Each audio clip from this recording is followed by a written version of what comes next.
She stood on that auction block with her babies clinging to her skirts, watching strange men bid on her children like they were livestock. The auctioneer's gavel was about to fall, about to rip her 7-year-old son from her arms forever, when a dusty cowboy pushed through the crowd and spoke 5 words that would change everything. "I'll take all 4 of you." This is the story of Marina Doyle, a mother who lost everything, and the man who gave her a reason to believe again. Stay with me until the end and comment what city you're watching from. I want to see how far this story travels.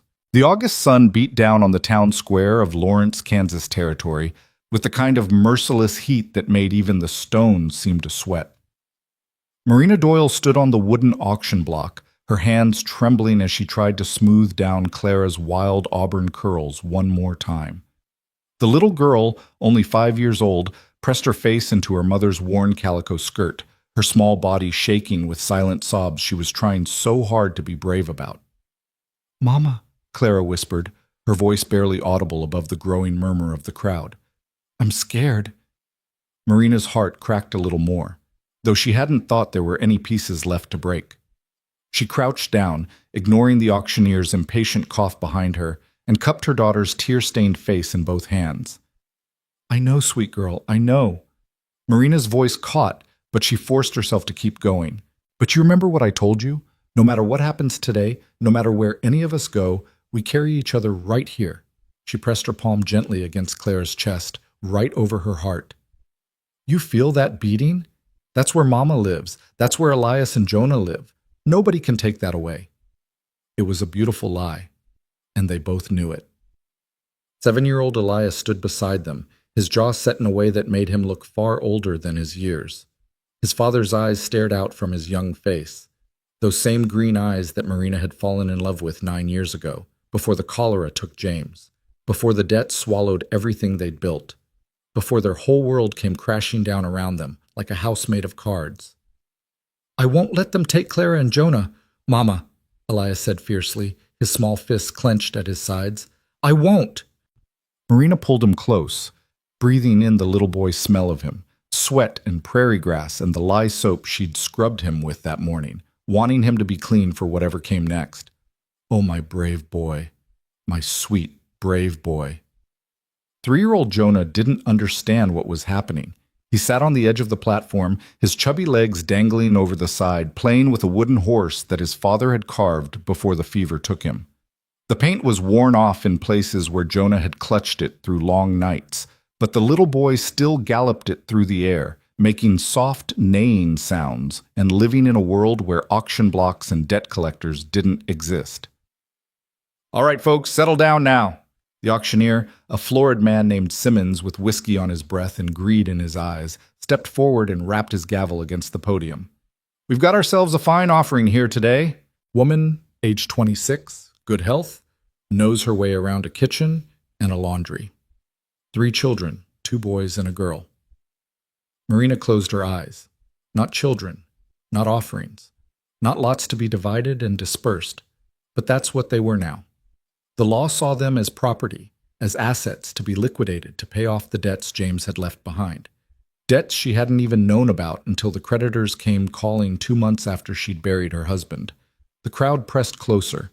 Maybe 40 or 50 people packed into the square.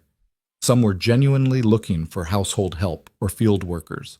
Others had come for the spectacle, for the entertainment of watching someone else's tragedy unfold on a hot summer afternoon. Marina recognized some faces from town. Mrs. Patterson, who used to buy eggs from her. The Johnsons, who'd shared their church pew.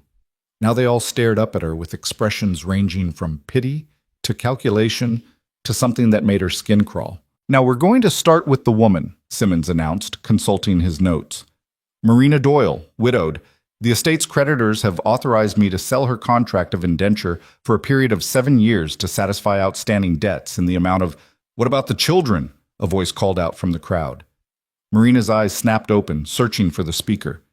It was a man in a brown suit, prosperous looking, with cold eyes. "Are they included?" Simmons shook his head. "Children will be sold separately after the mother. Now, if we could proceed—" "No."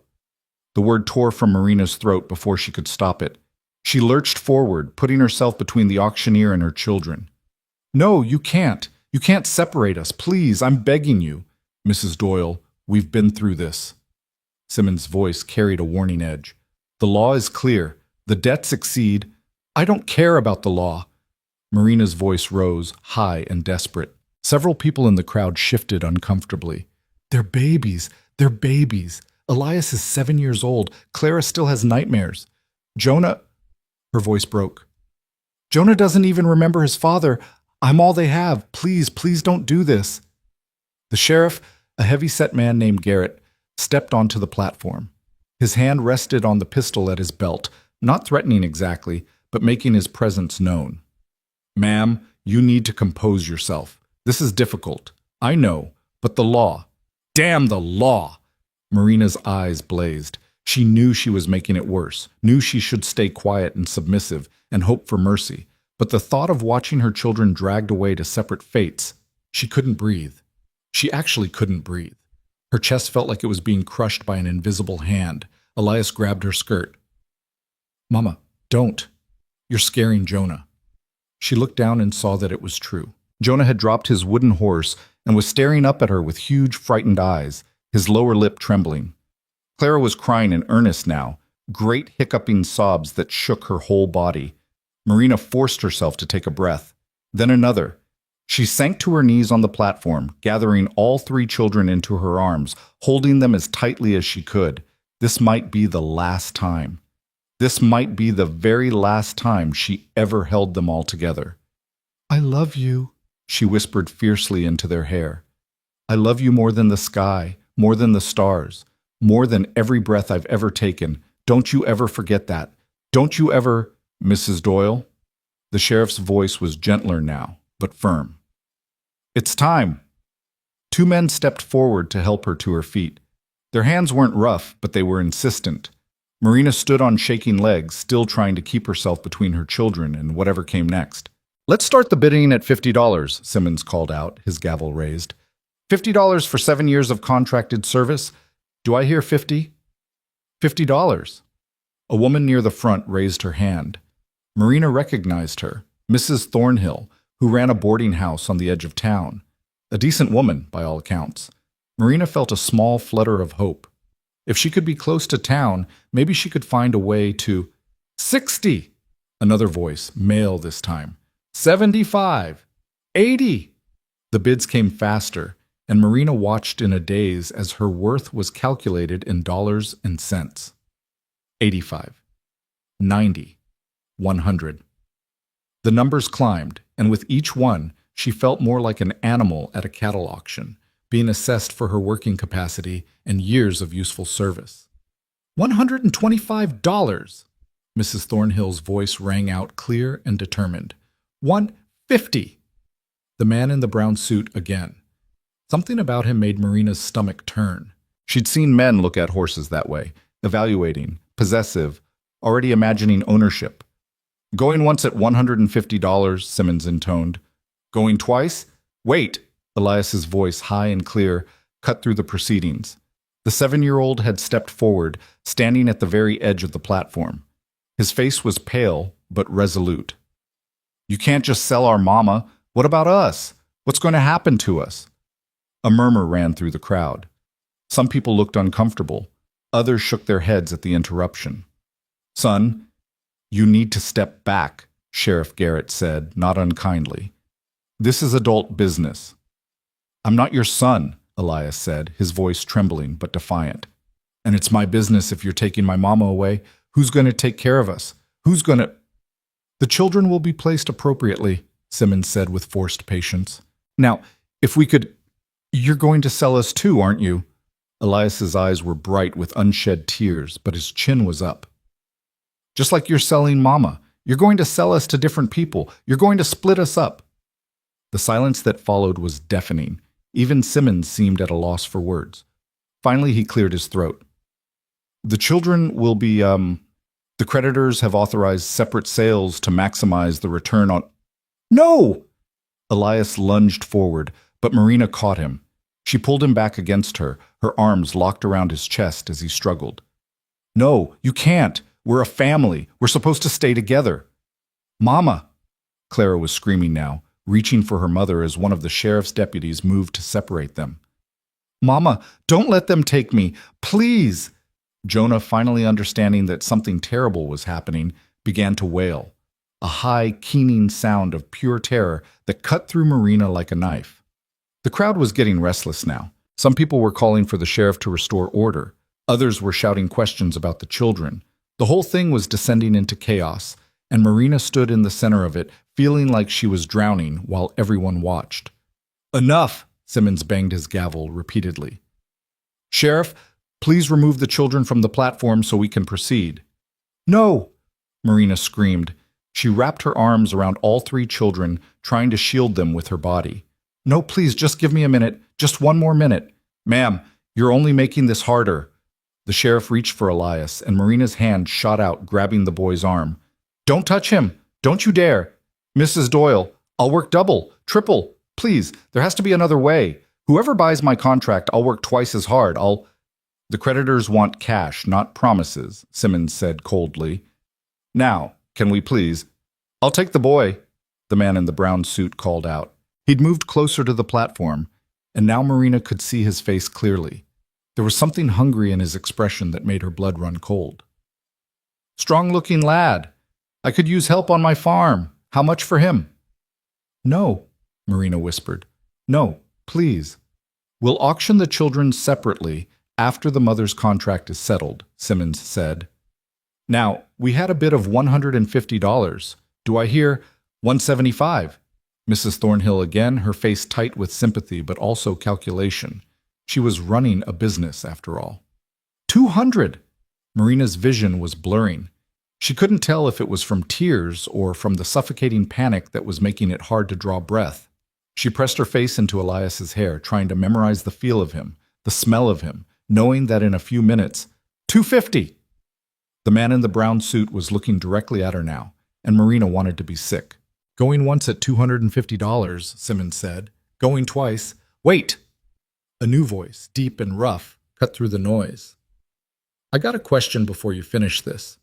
The crowd parted, and a man pushed his way through to the front. He was tall, over 6 feet, with broad shoulders and the kind of weathered, sun-dark skin that spoke of years spent outdoors. His clothes were dusty from travel, worn canvas pants, scuffed leather boots, a faded blue shirt rolled up to reveal corded forearms. A wide-brimmed hat was pulled low over his eyes, shadowing his face, but Marina could see a strong jaw covered in several days' worth of dark stubble. He moved with the easy, rolling gait of someone who spent more time in a saddle than on his feet. And as he came closer, Marina noticed his hands, scarred and calloused, the hands of a working man. A gun belt hung at his hip, the holster well-worn but the weapon clean and cared for. "And you are?" Simmons asked, irritation clear in his voice. The stranger stopped at the edge of the platform, tilting his head back to look up at them. For just a moment, his eyes met Marina's, dark gray, like storm clouds, with something unreadable in their depths. "Calder Rhodes," the man said simply. "I'm a horse breeder, got a ranch about 15 miles north of here, and I got a question about your auction." "This isn't really the time—" "You're selling them separate," Calder said, his voice calm but carrying a weight that made people listen. "The mother and the children, that right?" Simmons sighed. "Yes, that's correct. The estate's creditors require—" "How much?" The auctioneer blinked. "I'm sorry?" "How much?" Calder repeated slowly. "For all 4 of them." A ripple of surprise moved through the crowd. Marina's breath caught. She stared at this stranger, this man who'd appeared out of nowhere, trying to understand what he was asking. "All 4? Simmons looked taken aback. "Well, The mother's contract is currently bid at $250. The children would be auctioned separately, so I couldn't say—" "Take a guess," Calder said. His hand rested on the platform's edge, relaxed but somehow commanding attention. "You're a numbers man. You know what they'd likely bring separately. So tell me, what's the total debt?" Simmons consulted his papers, his fingers trembling slightly. "The estate owes $412, but if we sell them separately, we could likely exceed that amount. The boy alone might bring—" "I'm not asking what you might get," Calder interrupted. I'm asking what the debt is.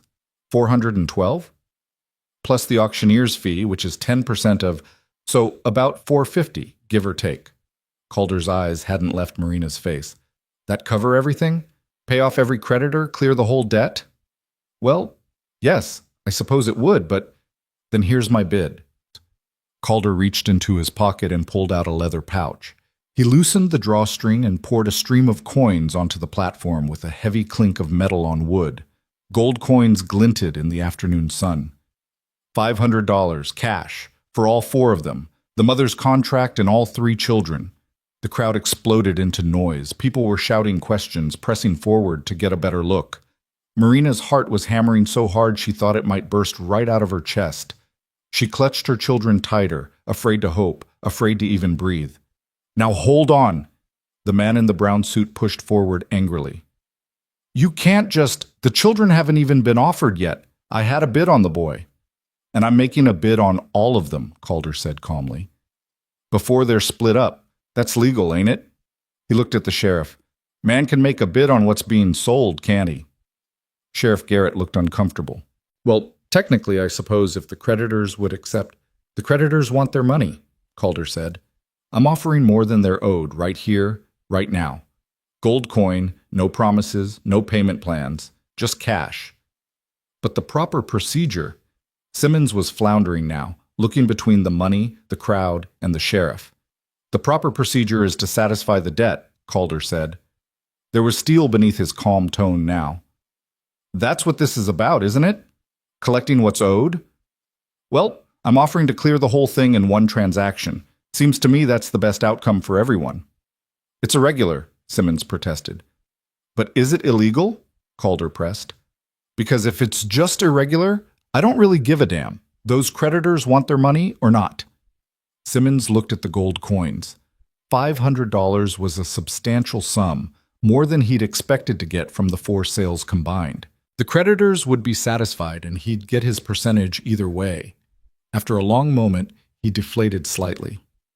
I suppose I could send a runner to the primary creditor, get authorization, but I can't promise. You've got authorization right there, Calder gestured to the coins. That's more than enough to cover every debt, and then some. What's left over goes to her. He nodded at Marina. For her and the children to start over with. Marina couldn't speak. She physically couldn't make words come out. This stranger, this man she'd never seen before, was offering to buy her freedom and keep her children with her? It couldn't be real. Things like this didn't happen, not in the real world, not to women standing on auction blocks watching their families get torn apart. Why? The word finally forced itself past her lips, barely more than a whisper. Why would you do this? Calder's eyes met hers again, and for a moment everyone else seemed to fade away. His expression was serious, honest, with something in it that Marina couldn't quite name. Because it's wrong, he said simply. Selling folks off separate when they belong together, it's wrong. I don't care what the law says. I don't care what the debts are. Some things are just wrong, and this is one of them. But you don't even know us, Marina said. Tears were streaming down her face now, though she barely noticed. We're strangers to you. Why would you... Don't have to know you to see that those babies need their mama, Calder said. And you need them. That's plain as day. So here's what's going to happen. He raised his voice, addressing the whole crowd now. I'm buying their freedom. All four of them. I'm offering enough to clear the debts and then some. And then I'm taking them to my ranch where they'll have a roof over their heads, food in their bellies, and nobody's going to separate them ever again. That acceptable to everyone? I want the boy. The man in the brown suit tried one more time, his face red with anger. I had a bid on... You don't get the boy, Calder said, and now his voice had gone cold, dangerous even. He turned to face the other man fully, and Marina saw his hand drift unconsciously toward the gun at his hip. You don't get any of them, because I just bought them all, unless you want to outbid $500 in cash? The man in the brown suit glared but said nothing. Clearly, he didn't have that kind of money. Anyone else? Calder looked around the crowd. Anyone else want to outbid me? Because I'll wait. But if not, let's get this done so these folks can get off this platform and stop being gawked at like animals. Simmons looked at the sheriff. The sheriff looked at the coins. After a moment, he nodded slowly. "I think we can make this work," Sheriff Garrett said. "The debt gets paid, the creditors are satisfied, and—" He glanced at Marina and the children, and something like relief crossed his face. "And the family stays together. I'll stand as witness that this was done legal and proper." "Fine," Simmons threw up his hands. "Fine. Let the record show that Calder Rhodes purchased the contracted servitude of Marina Doyle and custody of her 3 minor children for the sum of $500 to be paid in full immediately. Does anyone contest this sale?" The crowd was silent. Even the man in the brown suit had slunk back, muttering under his breath. "Then it's settled." Simmons banged his gavel. "Sold to Mr. Rhodes." The words echoed in Marina's ears. Sold, but not separated, not torn apart and scattered to different corners of Kansas territory. Together. They were staying together. Her knees buckled, and she would have fallen if not for the sheriff's quick hand on her elbow, steadying her. Elias was crying now, great shuddering sobs of relief. Clara had buried her face in her mother's skirt, her whole body shaking. Even little Jonah seemed to sense that something important had happened, clinging to Marina's leg with both arms. Calder climbed up onto the platform, and suddenly he was right there in front of her, even taller up close. He smelled like leather and horse and open prairie. His expression was unreadable as he studied her and the children. "You all right?" he asked quietly. Marina tried to answer, but nothing came out. She tried again. I don't understand why." "Don't have to understand it," Calder said. "Just have to accept it. Can you do that?" She nodded, still not quite believing this was real. Calder crouched down, bringing himself to eye level with Elias. The boy looked back at him warily, his face streaked with tears, but his jaw still set in that stubborn line. "What's your name, son?" "Elias," the boy said. "Elias Doyle. And I'm not your son." "Fair enough," Calder said, not taking offense. "You got any brothers or sisters besides these two?" "Just Clara and Jonah." Elias moved protectively closer to his younger siblings. "And our mama. We stay together." "That's right," Calder agreed. "You stay together. That's the whole point of this. I'm not splitting you up. Your mama's coming with us. Your sister and brother too. All 4 of you together. Understand?" Elias studied him suspiciously. "Why? What do you want from us?" It was a disturbingly adult question from a 7-year-old, and it made Calder's expression tighten for just a moment. "Fair question," he said after a pause. "Here's the truth. I got a ranch about 3 hours' ride from here. It's a decent spread. I breed horses, raise a few cattle. I do all right. But it's a lot of work for one man, and my housekeeper died this past spring. Place is falling apart without someone to manage the house and the garden and the cooking. Your mama's going to work for me, not as property, but for wages, fair wages. And you kids will have a home, food, and a safe place to grow up. That's what I want. Help running my ranch, and in return you get security. Sound fair?" Elias looked at his mother, uncertainty in his eyes. Marina was still trying to process everything, trying to find the catch, the hidden trap in this stranger's offer. But there was something in Calder Rhodes's face, a straightforward honesty that was hard to fake. "What about after 7 years?" Marina finally found her voice, hoarse but steady. "The contract, after 7 years you're free to go wherever you please," Calder said, standing back up to face her. "Or stay if you want. That'll be your choice. But either way, your wages will be your own. I'll pay you what I'd pay any worker, $2 a week plus room and board for you and the children. And before you say that's too much, that's what the work's worth. I won't have you thinking you owe me something beyond honest labor." $2 a week. Marina's mind reeled. That was generous. More than generous. Most housekeepers made half that, if they were lucky. Over 7 years, even saving just half of it, she could... "Why are you being so kind to us?" The question came out as barely more than a whisper. People aren't kind without wanting something in return. Calder was quiet for a long moment. When he finally spoke, his voice was low enough that only she could hear. "My mother was sold on a block like this when I was about your boy's age," he said. Rich man bought her contract, took her to his plantation in Missouri. I never saw her again. Spent most of my childhood wondering where she ended up, if she was all right, if she even remembered me. He cleared his throat, his eyes distant. So when I saw you up here with those babies clinging to you, and I heard them talking about splitting you all up, well, I got enough money to make sure that doesn't happen. Seemed like the right thing to do. Marina felt something crack open in her chest. Some frozen, terrified part of her that had been locked tight since James died and the creditors came calling. She looked at this stranger, this rough-edged cowboy who'd just paid $500 to save a family he didn't know, and she saw something genuine in his face. Something good. "Thank you," she whispered. "I don't know how to... I can never repay..." "Don't want repayment," Calder said firmly. "I want you to work hard, raise your children right, and build a life for yourself. That's payment enough. Now," he gestured toward the waiting wagon. "My rig's over there. We should probably get moving before anyone changes their mind about this arrangement." The sheriff and Simmons were completing the paperwork, transferring the official documents of Marina's indenture contract to Calder's name. Marina watched in a daze as money changed hands, as signatures were applied to official-looking papers, as her life and the lives of her children were legally transferred from one man to another. But this felt different. This felt like salvation instead of damnation.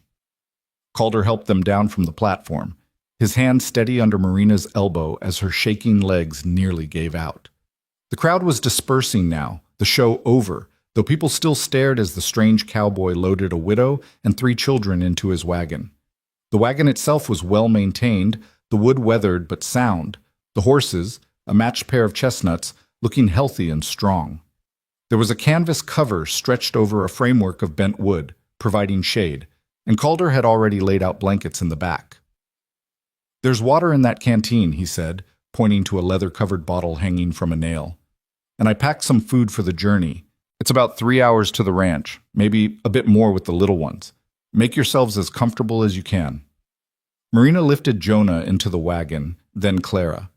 Elias climbed up on his own, still watching Calder with wary eyes.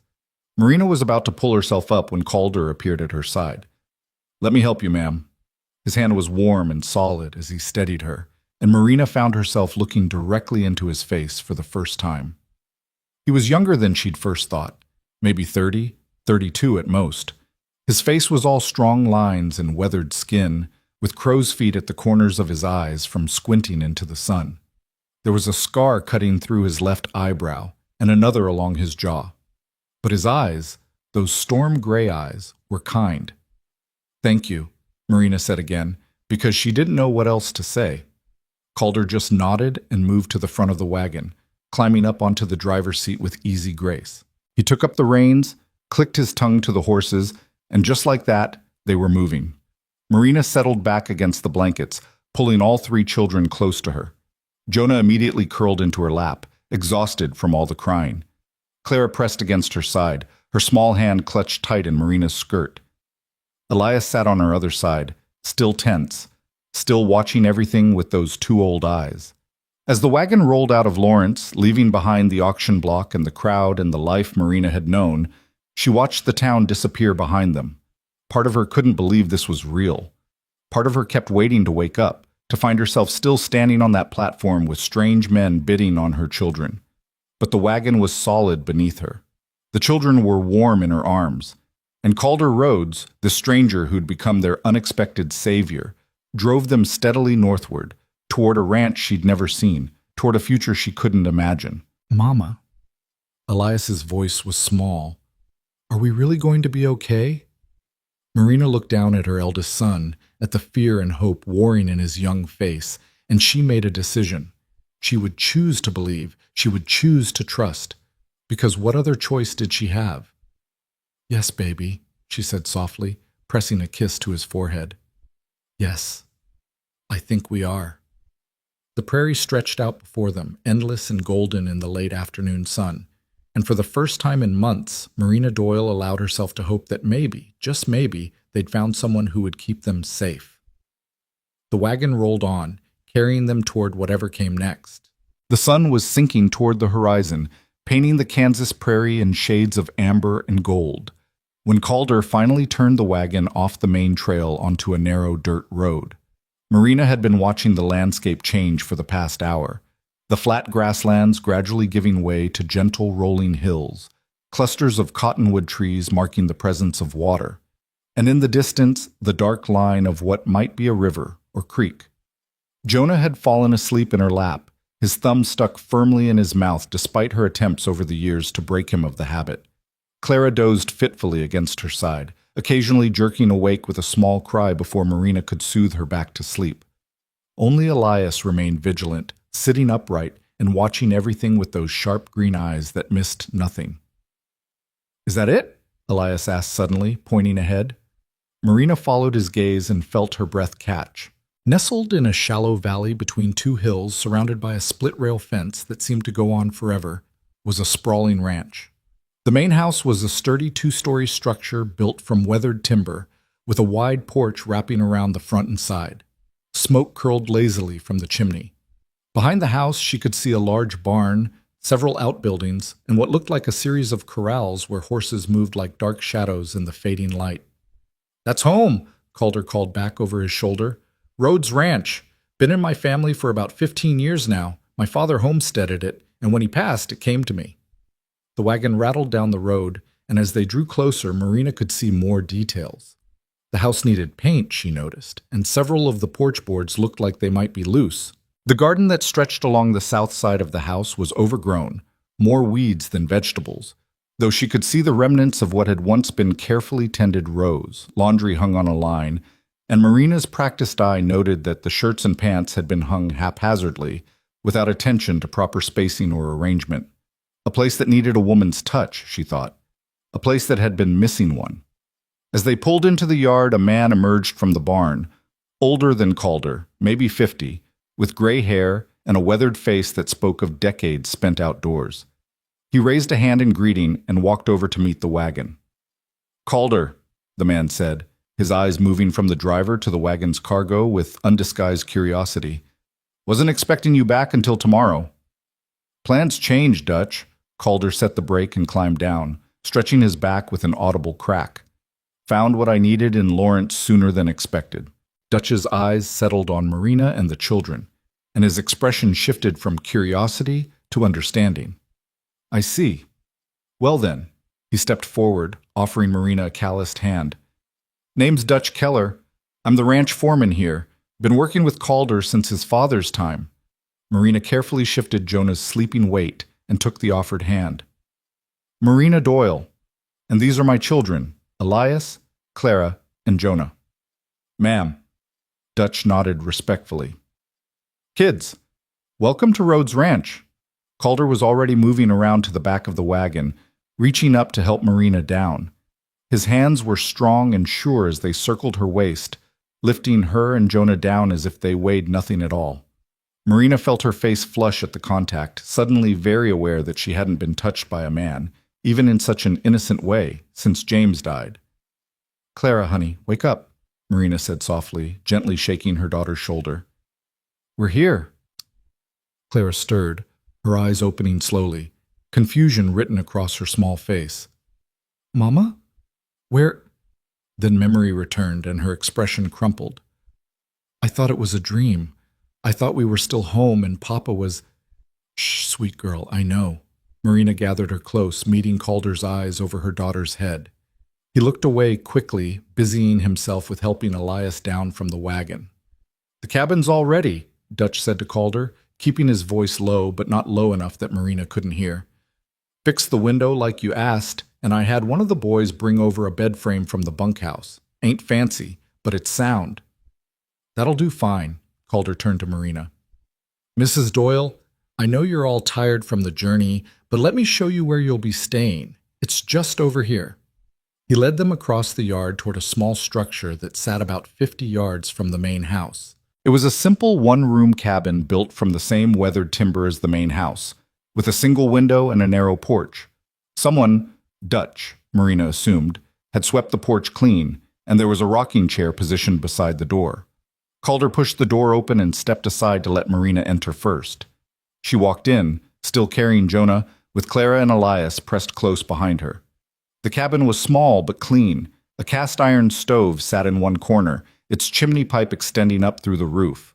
Against the far wall was a large bed frame with a straw tick mattress that looked new, or at least freshly stuffed. There was a table with 4 mismatched chairs, a trunk at the foot of the bed, and several hooks on the wall for hanging clothes. A lantern hung from a beam, and someone had left a stack of firewood beside the stove. It was simple, basic. And to Marina, who had spent the last 2 months sleeping in a single room at the boarding house, sharing a bed with all 3 children and living out of a single carpet bag, it looked like a palace. "I know it's not much," Calder said from the doorway. He sounded almost apologetic.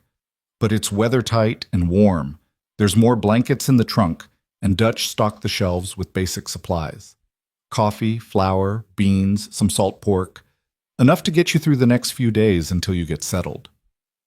Marina set Jonah down on the bed, where he immediately curled into a ball without fully waking. She turned to face Calder, and for a moment she couldn't find words. This stranger had given them more than shelter. He'd given them dignity. "It's perfect," she finally managed. "Mr. Rhodes, I don't know how to thank you. Already told you, don't need thanks." He shifted his weight, clearly uncomfortable with her gratitude. "Just need you to be comfortable and ready to work come morning.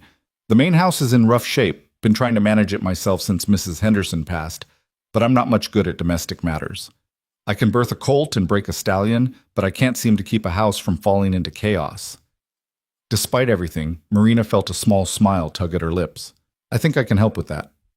"Good." Calder moved toward the door, then paused. "One more thing. I need you to understand something, Mrs. Doyle. You're here as an employee, not as property. You've got your own space, your own door with a lock on it. You and the children are free to move about the ranch as you please. I'll expect a full day's work. And in return, you'll get fair wages, room and board, and respect. Anyone on this ranch treats you with anything less than respect. You come tell me directly. Understood?" Marina nodded, her throat tight with emotions she didn't quite know how to name. "Breakfast is at dawn," Calder continued. "Dutch and the ranch hands eat in the bunkhouse, but I take my meals in the main house. I'll expect you to cook for me and manage the household. Cleaning, laundry, mending, that sort of thing. The children can help as they're able, but I won't have them work like field hands. They're children, and they should have time to be children. Clear?" "Yes, sir." "Don't call me sir," Calder said, a note of discomfort in his voice. "Makes me feel like my father. Just Calder is fine. Or Mr. Rhodes, if you're more comfortable with that." "Mr. Rhodes," Marina said softly. He nodded once and stepped out onto the porch. "There's a pump just behind the cabin for water, and the privy is about 20 yards that way." He pointed into the gathering darkness. "I'll let you get settled. If you need anything before morning, the main house is right there. Don't hesitate." Then he was gone, his footsteps fading as he crossed the yard back toward the main house.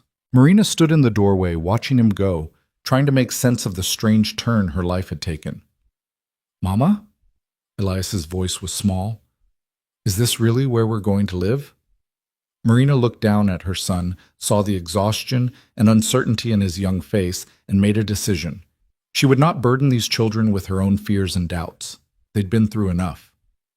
"Yes, baby, this is home now." She ran her hand through his hair, smoothing down the cowlick that never would stay flat. "What do you think?"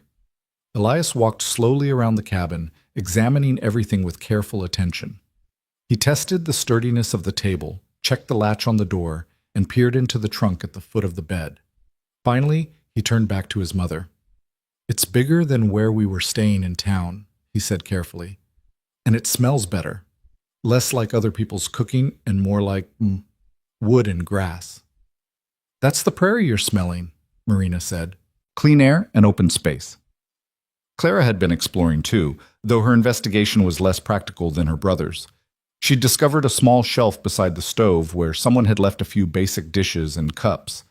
Now she stood on tiptoe, running her fingers along the edge of a blue-rimmed plate. "Mama, can this be my special plate?" she asked. "It has flowers painted on it, see?" Marina came over to look. The plate was simple earthenware with a crude but cheerful pattern of daisies around the rim. "I think that would be lovely, sweet girl. We'll use it for your breakfast tomorrow."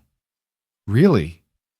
Clara's face lit up with the first genuine smile Marina had seen from her in months. My very own plate.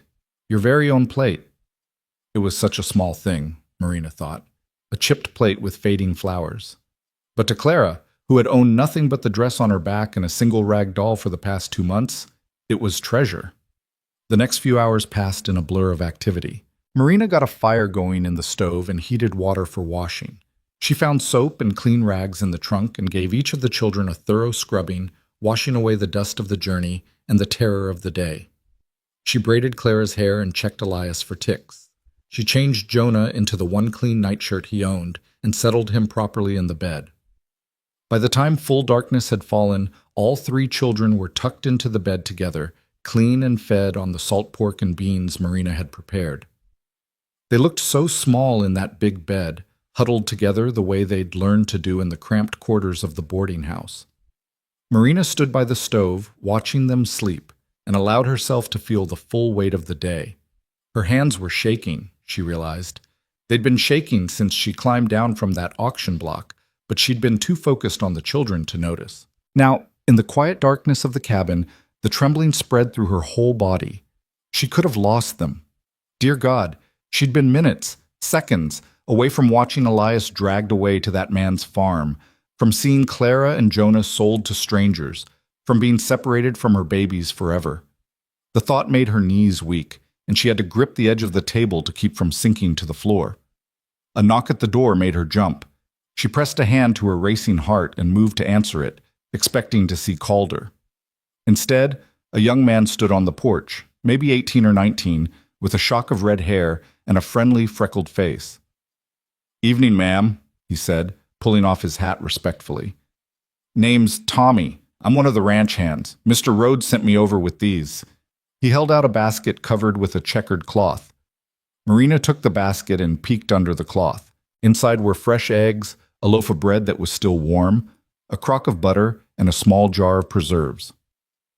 "Mr. Rhodes said to tell you this is for your breakfast," Tommy continued, "and that if you need anything at all, any of us boys would be happy to help. We're in the bunkhouse, that long building just past the barn." "Thank you," Marina said, her voice unsteady. "That's very kind." Tommy shuffled his feet, looking uncomfortable. We're glad you're here, ma'am. Place has been falling apart without someone to manage the house. And those are cute kids you got. Saw the little one earlier, fast asleep in the wagon. Reminded me of my little brother back home." He clapped his hat back on his head and disappeared into the darkness before Marina could respond. She closed the door and leaned against it, staring at the basket in her hands. Everywhere she turned, she found kindness. It was disorienting after months of suspicion and judgment, of townspeople who'd looked at her with pity at best and contempt at worst. Marina set the basket on the table and allowed herself, finally, to cry. She pressed her hands over her mouth to muffle the sound, not wanting to wake the children and let the tears come. Fear and relief and exhaustion and desperate, fragile hope all poured out of her in silent, shaking sobs. When she finally had no tears left, she washed her face with the cold water from the basin and looked around the cabin again. Tomorrow would come soon enough, and with it, work. Hard work, from the sound of it. But for tonight, they were safe. They were together. And that was enough. Marina changed into her nightdress, checked on the children one more time, and climbed into the bed beside them.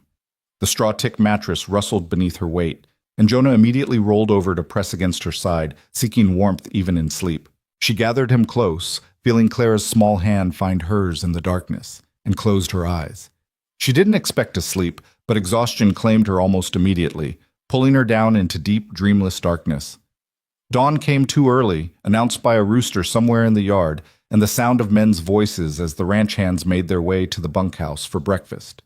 Marina woke with a start, momentarily disoriented before memory returned. The cabin. The ranch. Calder Rhodes and his impossible kindness. She slipped carefully out of bed, not wanting to wake the children yet, and dressed quickly in her work dress. A plain gray cotton that had seen better days but was at least clean and mended. She pinned up her hair, splashed cold water on her face, and started a fire in the stove. By the time the children began stirring, she had coffee brewing and eggs cooking. The bread from last night made perfect toast when held over the open flame of the stove, and with butter and preserves, it was better than anything they'd eaten in months. "Morning, Mama," Elias said sleepily, climbing out of bed and padding over to the table in his bare feet. "Smells good." "Morning, baby. Wash your face and hands, then come eat." They ate quickly, the children wolfing down their food with the appetite of youth. Marina barely tasted her own breakfast, too nervous about the day ahead. What if she couldn't meet Calder's expectations? What if the work was too much? What if he realized he'd made a mistake and... She forced herself to stop that line of thinking. One day at a time, one task at a time. That was how she'd survived the past few months, and that was how she'd survived this too. A knock at the door came just as they were finishing. Marina opened it to find Dutch standing on the porch, his hat in his hands. "Morning, Mrs. Doyle. Calder wanted me to show you around the main house this morning, explain where things are and what needs doing. The children are welcome to come along or stay here, whatever you think best." "They'll come with me," Marina said immediately. She wasn't ready to let them out of her sight, not yet, maybe not ever again. Dutch led them across the yard to the main house. Up close, Marina could see just how much work the place needed. The porch boards creaked alarmingly under their feet, and the door stuck in its frame when Dutch pushed it open. Inside was chaos. The front room, which seemed to serve as both parlor and dining area, was cluttered with papers, tools, pieces of tack, and various items that clearly had no business being in a living space. Dust covered every surface. The windows were so dirty that the morning light came through in murky streams. "Like I said," Dutch's voice was apologetic, "we've let things go. Mrs. Henderson kept this place spotless, but after she passed, well, none of us know much about housekeeping. We tried, but I can see that," Marina said, surveying the disaster. Then she rolled up her sleeves. "All right, first things first. Clara, honey, can you take Jonah outside to play? Stay where I can see you from the window. Elias, you're with me. We're going to need every hand for this." Over the next several hours, Marina threw herself into the work with a determination that bordered on ferocity. She needed this, needed the physical labor, the tangible results, the sense of purpose. Elias helped her carry load after load of items that didn't belong in the house out to the porch, where Dutch sorted them and carried them to their proper places. Clara swept while Jonah played with his wooden horse in a patch of sunlight on the porch. Marina scrubbed floors, washed windows, beat rugs, and organized shelves. The kitchen was the worst. Layers of grease coated the stove, and the pantry was a disorganized mess of supplies that had been shoved onto shelves with no thought to order or efficiency. But Marina had grown up helping her mother run a household, and she knew how to bring order from chaos. She was on her hands and knees scrubbing the kitchen floor when she heard boots on the porch. She looked up to find Calder standing in the doorway, staring at the transformation with an expression of stunned disbelief. "Mrs. Doyle," he said slowly, "have you been working since dawn?" Marina sat back on her heels, wiping her forehead with the back of her hand. "Yes, sir, Mr. Rhodes. I wanted to make a start on things." "A start?" Calder walked through the front room, his eyes taking in the clean windows, the dust-free surfaces, the organized space. "This is more than a start. This is a miracle." "It's just cleaning, Mr. Rhodes. Nothing miraculous about soap and water and elbow grease." But Calder was shaking his head. "You don't understand. This place, it's been 6 months since Mrs. Henderson died. 6 months of me and Dutch trying and failing to keep it livable. And in one morning, you've..." He trailed off, running a hand through his hair. "I knew I needed help, but I didn't realize how much until just now." Marina felt her face flush with pleasure at the praise. "There's still much to do. The pantry needs a complete overhaul, and I noticed the garden is in terrible shape, but it's a start." "It's more than that." Calder looked at her, really looked at her, and Marina saw something in his expression that she couldn't quite name. Respect, maybe, or appreciation. "Thank you." "You're paying me to do this," Marina pointed out. "No thanks necessary." "Maybe so, but I'm thanking you anyway." He glanced toward the window where Clara and Jonah were playing in the yard. "Your children, they doing all right?" "As well as can be expected, I think. They're resilient." "That boy of yours, Elias, he's got a good head on his shoulders. Found him earlier helping Dutch fix a fence post. Didn't have to be asked, just saw what needed doing and did it. Pride swelled in Marina's chest. He's always been that way, tries to help carry the weight, even when he's too young to understand what that weight is. Well, he's welcome to help around the ranch if he wants. We've got plenty of light work that would suit a boy his age. Might be good for him. Give him something to focus on besides.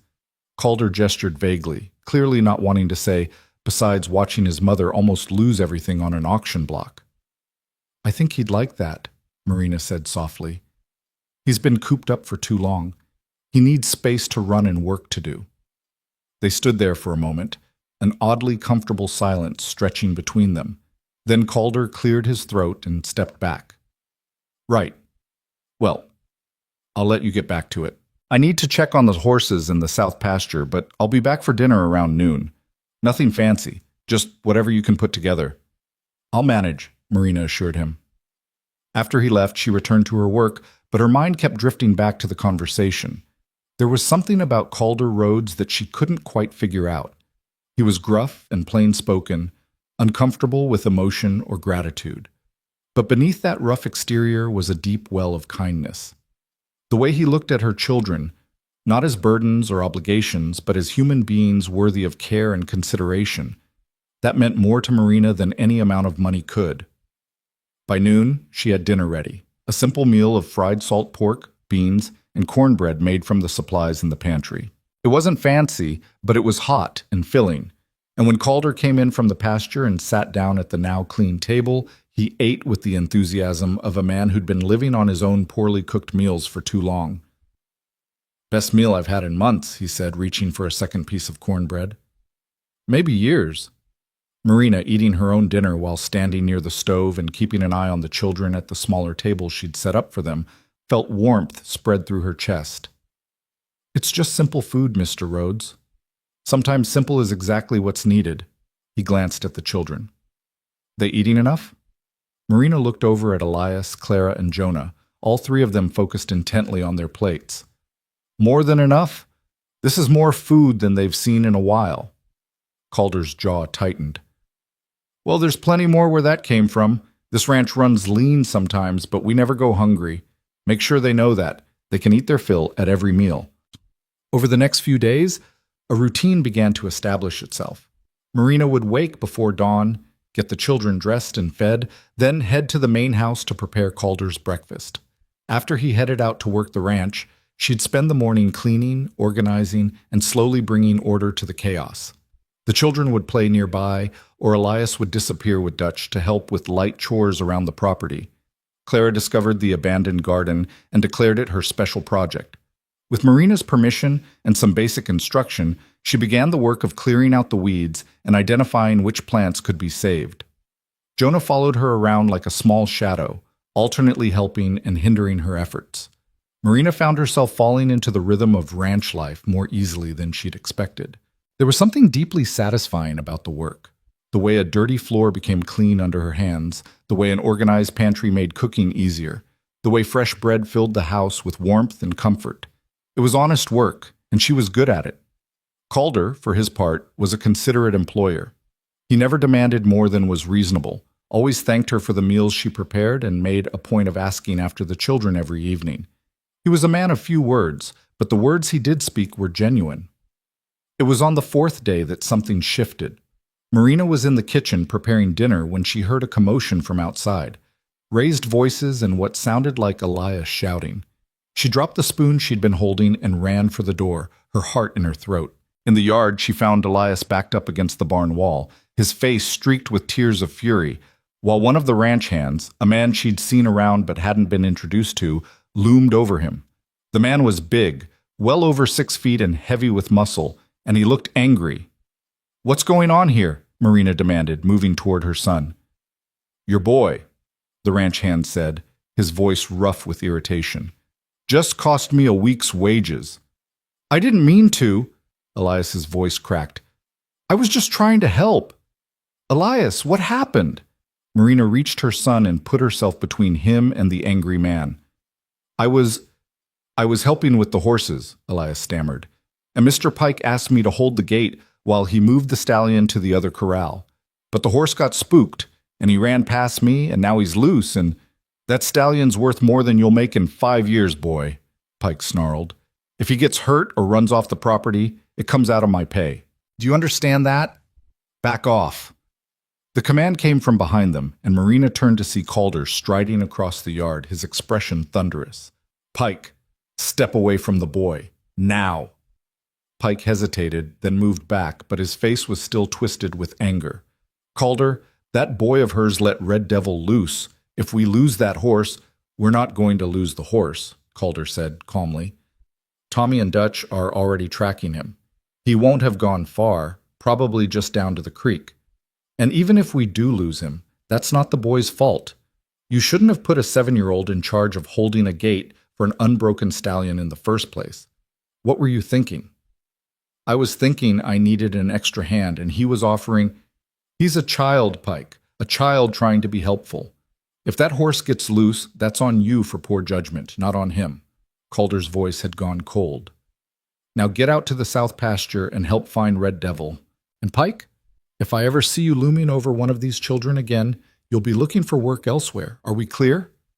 Pike glared but nodded once before stalking off toward the pasture. Marina felt Elias trembling against her side and pulled him close. I'm sorry, Elias whispered. I'm so sorry, Mama. I was just trying to help. I thought, shh, baby, it's all right. She looked up at Calder. Mr. Rhodes, I apologize. I should have. You have nothing to apologize for, Calder said firmly. He crouched down to Elias's level. Son, you listening to me? Elias nodded miserably. You made a mistake, that's all. Everyone makes mistakes, especially when they're learning. The important thing is that you were trying to help, and that tells me you've got character. But from now on, before you take on any task with the animals, you check with me or Dutch first. Some of these horses are dangerous, even for experienced hands. Understood? Yes, sir, Elias said quietly. Good. Calder stood back up, and Marina saw something in his face soften as he looked at her son. Why don't you come with me? We'll go check on the chickens. That's a job that's hard to mess up, and we need someone to collect the eggs anyway. Your mama could probably use them for baking. Elias looked up at Marina, asking silent permission. She nodded, and the boy moved cautiously to Calder's side. Together, they walked toward the chicken coop, Calder's hand resting briefly on Elias's shoulder in a gesture of reassurance. Marina stood in the yard, watching them go, and felt something shift in her chest. This man, this rough, plain-spoken cowboy who'd bought them off an auction block, was treating her son with more kindness and patience than his own father had sometimes managed. James had loved his children, but he'd been stern, quick to judge, and slow to forgive mistakes. Calder was different. Harder on the outside, perhaps, but with a gentleness at his core that he tried to hide. That night, after the children were asleep and the cabin was quiet, Marina sat in the rocking chair on the porch and let herself think about the future for the first time in months. 7 years of her contract stretched ahead. 7 years of working on this ranch, raising her children in this small cabin, seeing Calder Rhodes every day. It should have felt like a prison sentence. Instead, sitting there in the warm darkness with the sound of crickets singing in the grass and the stars bright overhead, it felt like the first real home she'd had since James died. And that realization, more than anything else that had happened in the past few days, terrified her. Because Marina Doyle had learned the hard way that good things didn't last, that safety was an illusion, that trusting someone, anyone, was a luxury she couldn't afford.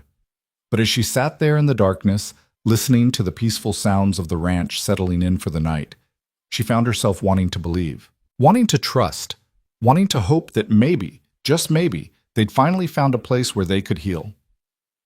Inside the cabin, Jonah cried out in his sleep, and Marina went to him, soothing him back to dreams.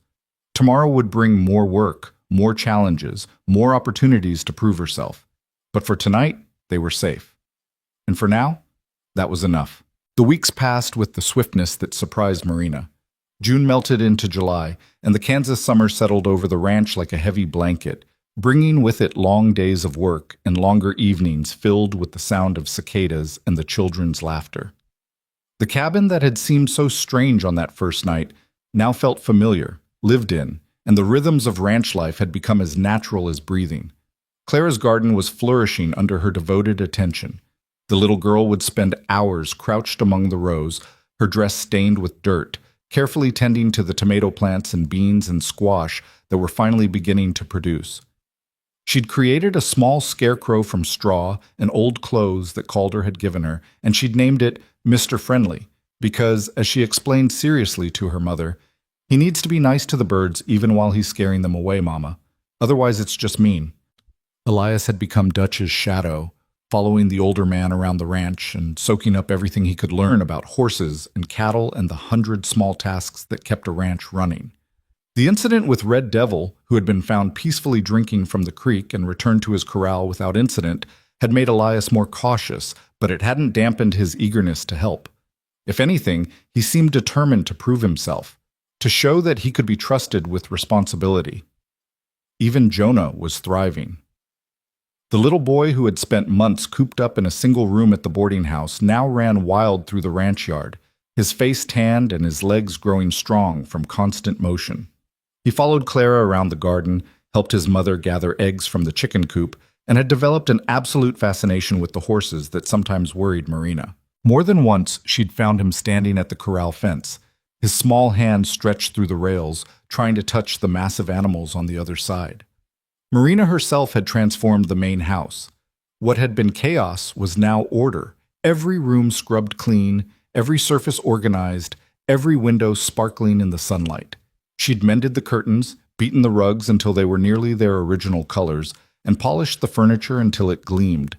The pantry was a marvel of efficiency, every ingredient labeled and stored properly, and her bread, which she baked fresh every other day, had become something of a legend among the ranch hands. Calder never said much about the changes, but Marina had learned to read the small signs of his approval, the way he paused in the doorway of the front room, his eyes taking in the transformation, the satisfied sound he made when he bit into a piece of her fried chicken, the fact that he'd started taking his evening coffee on the porch instead of retreating immediately to his room, as if he finally found the house comfortable enough to linger in. They'd fallen into an easy routine, the two of them.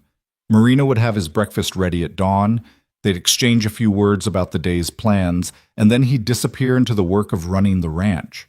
She'd spend the day managing the household, preparing meals, and keeping an eye on the children. In the evening, they'd share dinner, Calder at the main table, Marina and the children at the smaller one she'd set up near the kitchen, and then he'd head out to check on the animals one more time while she cleaned up and got the children ready for bed. It was a professional relationship, proper and distant, and Marina told herself that was exactly how it should be. She was his employee. He was her employer. The fact that she'd started noticing things about him, the way his eyes crinkled when he smiled, rare as that was, or the gentle patience he showed with her children, or the sound of his voice in the evening when he'd stop by the garden to compliment Clara on her work, none of that mattered. None of that could matter. But then came the storm. It started on a Tuesday afternoon in late July, when the air turned thick and strange, pressing down on the ranch like a physical weight. Marina had been hanging laundry on the line behind the cabin when she noticed the sky to the west turning an odd greenish-gray color. The wind, which had been blowing steadily all morning, suddenly died to nothing, leaving an eerie stillness that made her skin prickle with instinctive alarm. "Elias," she called, scanning the yard. "Clara! Jonah! Come here right now!" The children appeared from various corners of the ranch, responding to the urgency in her voice. Elias came running from the barn. Clara emerged from her garden with dirt on her hands, and Jonah toddled over from where he'd been playing with his wooden horse near the porch. "What's wrong, Mama?" Clara asked, looking up at the strange sky with wide eyes. "I'm not sure, sweet girl, but I think—" "Storm coming!" Dutch's voice rang out across the yard. Marina turned to see him hurrying toward them, his face tight with concern. "Big one, by the look of it. Mrs. Doyle, you need to get those children inside, now." "What about—" Marina started to ask about Calder, but Dutch was already shaking his head. "He's out checking the south fence line. Tommy's gone to fetch him, but it might take a while. You just worry about yourself and those kids. Get in the house, the main house, not your cabin. It's sturdier, and if this is what I think it is, you'll want solid walls around you." Marina didn't argue. She scooped Jonah into her arms and herded Elias and Clara toward the main house, glancing over her shoulder at the approaching storm. The greenish clouds were roiling now, moving toward them with frightening speed, and she could see lightning flickering in their depths like the tongues of some massive serpent. They'd barely made it through the door when the wind hit. It came all at once, a roaring blast that rattled the windows and made the entire house groan. Rain followed seconds later, not falling so much as being hurled sideways by the wind, beating against the walls like fists demanding entry. "Mama, I'm scared," Clara whimpered, pressing against Marina's side. "I know, baby, but we're safe in here. This house is strong." Marina tried to keep her voice steady, but her own heart was racing. She'd lived through prairie storms before, but this one felt different, more violent, more angry. Thunder cracked overhead, so loud that Jonah screamed and buried his face in Marina's shoulder. Elias moved to the window, trying to see out through the sheets of rain. "Don't stand by the window," Marina said sharply. "Come away from there, Elias." "But Mama, I can't see Mr. Rhodes. What if he's still out there? What if..." Another blast of wind hit the house, and this time Marina heard something crack. She looked up in time to see one of the upstairs shutters tear loose and go flying past the window, disappearing into the gray chaos of the storm. "Everyone into the kitchen," she ordered. "Away from the windows, now." They huddled together in the kitchen, which sat at the center of the house with only one small window. Marina pulled the children close, wrapping her arms around all three of them while the storm raged outside. The wind howled like a living thing, and the rain hammered at the walls with such force that she could feel the vibrations through the floor. Minutes passed like hours. Clara was crying silently, her face pressed into Marina's dress. Jonah had gone very still and quiet, which worried her more than tears would have. Even Elias, trying so hard to be brave, was trembling. Then, through the roar of the storm, Marina heard a new sound, the crack of splitting wood, followed by a tremendous crash that shook the entire house. Something had given way, though she couldn't tell what. "Mama!" Elias's voice was high with fear. "What was that?" "I don't know, baby. Just hold on. Just hold on to me." The kitchen door burst open, and Marina's scream caught in her throat as a figure stumbled through, soaking wet, streaming water, but blessedly, wonderfully familiar. Calder. He slammed the door shut behind him, bracing his weight against it as the wind tried to tear it open again. His hair was plastered to his head, his clothes were drenched, and there was a cut on his forehead that was bleeding steadily, mixing with the rain on his face. "Mr. Rhodes!" Marina started to rise, but he held up a hand. "Stay where you are. Keep the children down." His voice was steady despite the blood and the chaos. "The barn roof just partially collapsed. Nobody was hurt, thank God, but we've got horses loose in this mess, and..." He broke off as another tremendous gust of wind hit the house. This time, Marina heard glass shatter somewhere upstairs. "Is it a tornado?" Elias asked, his voice barely audible over the storm. "Don't know for sure," Calder said, moving away from the door now that it seemed secure. "But it's bad enough that we're staying put until it passes. Dutch and the boys are securing what they can, but mostly we're just riding it out at this point." He crossed to where Marina sat with the children and crouched down, bringing himself to their eye level. His storm-gray eyes were calm despite everything, and Marina felt some of her own panic ease just from his presence. "You kids doing all right?" he asked gently. "I'm scared," Clara whispered. "That's smart," Calder said. "Fear's just your body's way of telling you to pay attention. Nothing wrong with being scared as long as you don't let it make you stupid. And you're all being very brave, staying calm, and listening to your mama. That's good." "You're bleeding," Elias pointed out, staring at the cut on Calder's forehead. "Am I?" Calder touched his head and looked surprised at the blood on his fingers. "Must have caught a branch on the way back. Mrs. Doyle, you got anything I could..." But Marina was already moving. She settled Jonah into Elias's arms and crossed to the kitchen basin, grabbing a clean cloth and wetting it. When she returned to Calder, she hesitated for just a moment before reaching up to dab at the cut. "Hold still," she murmured, focusing on the wound to avoid meeting his eyes. She was acutely aware of how close they were, of the warmth of his skin beneath her fingers, of the way he'd gone very still at her touch. The cut wasn't deep, thankfully, though it was bleeding freely the way head wounds did. Marina cleaned it carefully, her movements gentle but efficient, and tried to ignore the way her heart was beating too fast. "Thank you," Calder said quietly, his voice pitched just for her. For taking care of the house. For keeping the children calm. You're good at this. At managing a crisis. Had plenty of practice, Marina said, a trace of bitterness creeping into her voice before she could stop it. She pressed the cloth against the cut, applying pressure to stop the bleeding. When your husband dies and leaves you with 3 children and a mountain of debt, you learn to manage crises. I'm sorry, Calder said. About your husband. About what you went through. Marina met his eyes then, and something in his expression made her throat tighten.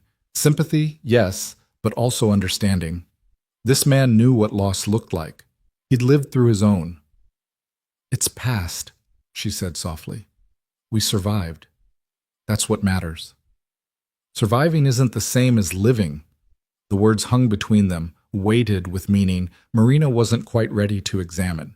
She pulled the cloth away from his forehead and inspected the cut. The bleeding had slowed. You'll live, she said, trying to lighten the moment, though you're going to have a nasty bruise. Won't be my first. Calder's lips quirked in what might have been the ghost of a smile. Then his expression sobered as another gust of wind rattled the house. Storm's not letting up. We might be here a while. They were there for 3 hours. 3 hours of huddling in the kitchen while the storm tore across the prairie with savage fury.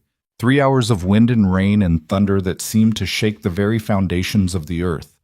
3 hours during which Marina learned things about Calder roads that she hadn't known before. He was good with the children, for one thing. When Jonah grew restless and frightened, Calder distracted him with a story about a legendary horse that could outrun the wind. When Clara started crying again, he pulled a slightly battered peppermint stick from his pocket. Where he'd gotten it, Marina had no idea, and gave it to her with such solemnity that she stopped mid-sob. When Elias peppered him with worried questions about the horses and the ranch, he answered each one honestly but reassuringly, treating the 7-year-old like his concerns were valid and important. And he was kind. Marina had known that already, of course. You didn't buy a widow and her 3 children off an auction block if you weren't fundamentally kind, but she saw it again in the small gestures. The way he positioned himself between the children and the windows, as if his body could shield them from harm. The way he kept his voice calm and steady, even when she could see the worry in his eyes. The way he met her gaze across the children's heads and gave her small nods of encouragement, as if to say, "You're doing fine. We're going to be all right." By the time the storm finally began to ease, moving off to the east with the last few rumbles of thunder, Marina felt wrung out and exhausted. But they were safe. They were all safe. I need to go check on the damage, Calder said, rising stiffly from where he'd been sitting on the floor. Make sure none of the animals are hurt. See what we lost. You and the children should stay here until I come back and tell you it's safe to go outside. There might be debris everywhere, and I don't want anyone stepping on a nail or cutting themselves on broken wood. Be careful, Marina said, then felt foolish for saying it. Of course he'd be careful. But Calder just smiled, a real smile this time, warm and genuine. Yes, ma'am. After he left, Marina got the children settled in the front room and went to assess the damage to the house itself. Several windows were broken, rain had gotten in and soaked the floors upstairs, and there would be a lot of cleanup to do. But the structure was sound. They'd weathered the storm. An hour later, Calder returned with Dutch and 2 of the ranch hands. His face was grim. How bad? Marina asked, meeting him at the door. Could be worse. The barn roof needs repair, and we lost part of the fence around the north pasture. Found most of the horses. They'd taken shelter in the trees down by the creek, but he paused, his jaw tight. Mrs. Henderson's old house, the one that's been empty since she passed. It's gone. Storm just tore it apart. Oh no, Marina breathed. Yeah. Calder ran a hand through his still damp hair. We're going to be doing repairs for weeks. But nobody was hurt, and that's what matters. The rest is just work. Over the next few days, the ranch buzzed with activity as everyone pitched in to repair the storm damage. Marina found herself working alongside the men, hauling debris, holding boards steady while they hammered, and generally making herself useful wherever she could. The children helped too, Elias carrying tools, Clara bringing water to the workers, even Jonah collecting the bent nails that could be straightened and reused. Marina watched Calder through those days with growing respect. He worked harder than anyone, often laboring from dawn until long past dark, his hands becoming torn and blistered despite the calluses that already marked them. But he never complained, never snapped at anyone in frustration, and always made sure to thank each person for their help. He was a good leader, she realized. The kind of man others wanted to follow. It was on the third day after the storm, as Marina was sweeping broken glass from one of the upstairs bedrooms, that she heard shouting from outside. She rushed to the window, now repaired with new glass that Calder had brought from town, and saw a man riding into the yard on a lathered horse. Even from a distance, she could see that something was wrong. By the time she got downstairs, Calder and Dutch were talking to the rider in urgent, low voices. Marina caught only fragments, saw smoke about 10 miles east, and heading this direction. And how much time do we have? What's going on? She asked, approaching them. Calder turned to her, and the expression on his face sent a spike of fear through her chest. Prairie fire, he said. Started by lightning from the storm, most likely. It's burning this direction, and if the wind doesn't change, it could reach us by nightfall. Marina felt the blood drain from her face. She'd heard stories of prairie fires, of how they could sweep across miles of grassland faster than a horse could run, consuming everything in their path. What do? We fight, Calder said simply. We've got the creek to the south. If we can create a firebreak wide enough, we might be able to stop it there. But it's going to take everyone working together, and there's no guarantees. He looked at her steadily. Mrs. Doyle, I need you to get the children and anything you can't afford to lose into the wagon. If the fire gets too close, Dutch is going to drive you and the kids to town. No arguments. I'm not leaving, Marina said immediately. You'll need every hand to fight this fire. The children can go with Dutch, but I'm staying. Mrs. Doyle, Marina, she interrupted. If we're about to fight for our lives together, you might as well call me Marina, and I'm staying. I've got 2 hands and a working back, and you need both. The children will be safe with Dutch. For a moment she thought Calder would argue, but then he nodded slowly. All right. But you do exactly what I tell you, when I tell you. Fire doesn't give second chances. Understood. The next few hours were a blur of frantic activity. Marina helped Dutch get the children settled in the wagon with supplies and instructions to head for town at the first sign that the fire was getting too close. Elias wanted to stay and help, argued and pleaded, but Marina was firm. You're the oldest, she told him, gripping his shoulders and looking into his eyes. I need you to take care of Clara and Jonah. Can you do that for me? Can you be the brave one and keep them safe? Elias's eyes filled with tears, but he nodded. Yes, Mama. That's my boy. She hugged him tightly, then Clara, then Jonah, trying not to think about the fact that this might be the last time. I love you, all of you, more than anything in this world. Then she turned away before she could change her mind and joined the line of people working to create a firebreak.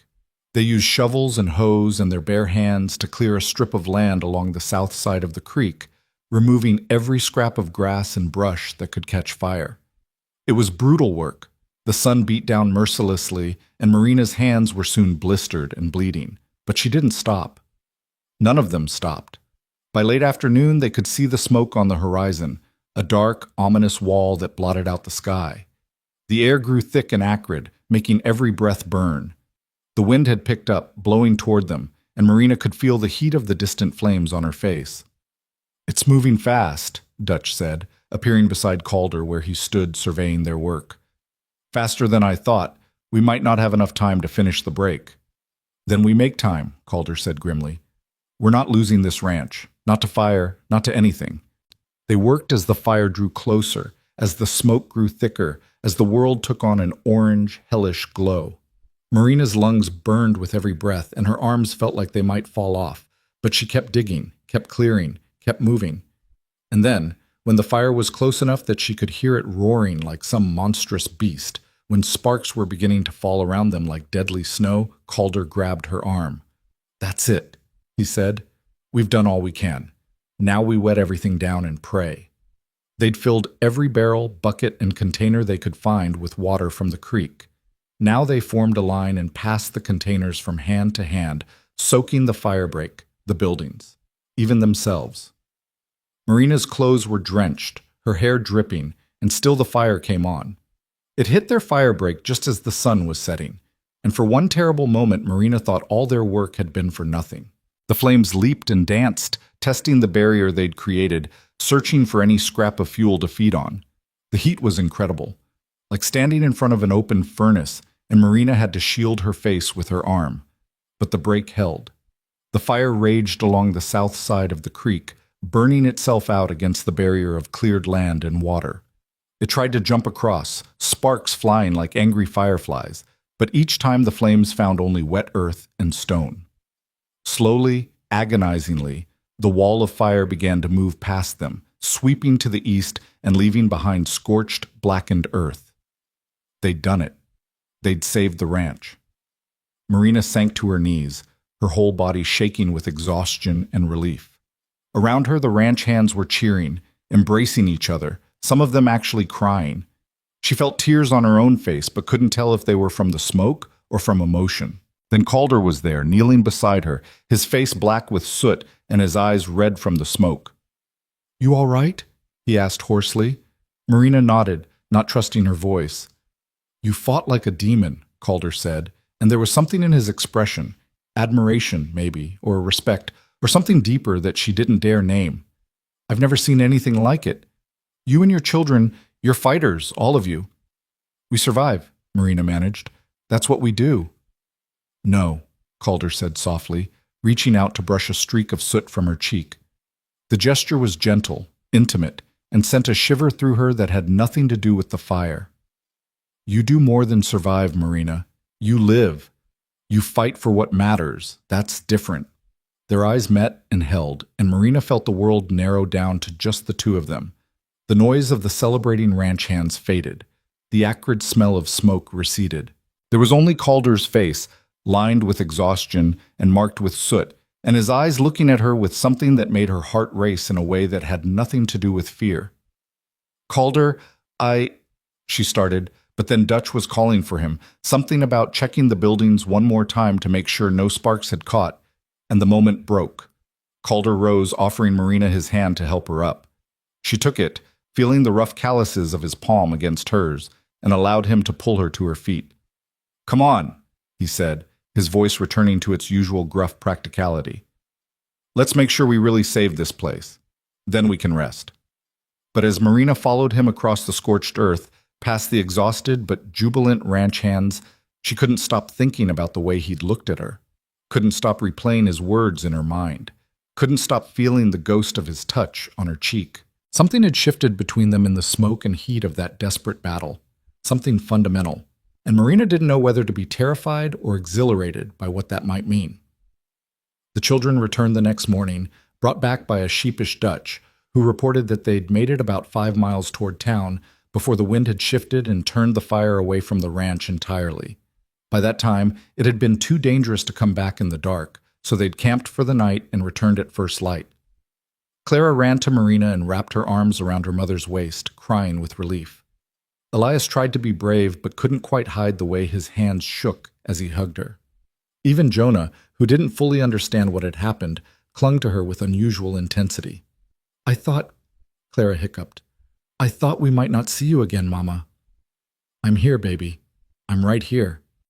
Marina held all three of them close, breathing in the sweet, familiar smell of them, and silently thanked God and Calder Rhodes and anyone else who might have had a hand in keeping them all alive. Calder stood nearby, watching the reunion with an unreadable expression.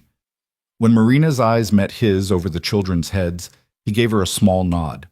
Acknowledgement, understanding, something more, and then turned away to deal with the continuing cleanup. That evening, after the children were fed and settled in the cabin, after the worst of the mess had been cleared and the immediate danger had passed, Marina found herself drawn back to the main house. She told herself it was just to check on things, to make sure nothing had been overlooked, but she knew that was a lie. She found Calder on the front porch, sitting in one of the chairs they'd salvaged from the storm damage. He had a cup of coffee in his hands and was staring out at the darkened prairie, at the scorched earth that marked how close they'd come to losing everything. "Mind if I sit?" Marina asked softly. He looked up, surprise flickering across his face. "It's your porch, too." You don't have to ask.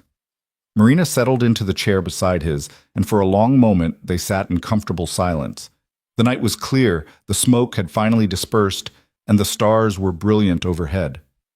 Thank you, Marina said finally, for everything.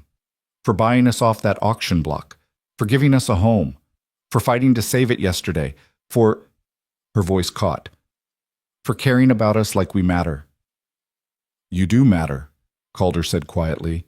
You and those children, you matter more than you know. There was something in his voice that made Marina's breath catch. She turned to look at him and found him already watching her, his storm-gray eyes reflecting the starlight.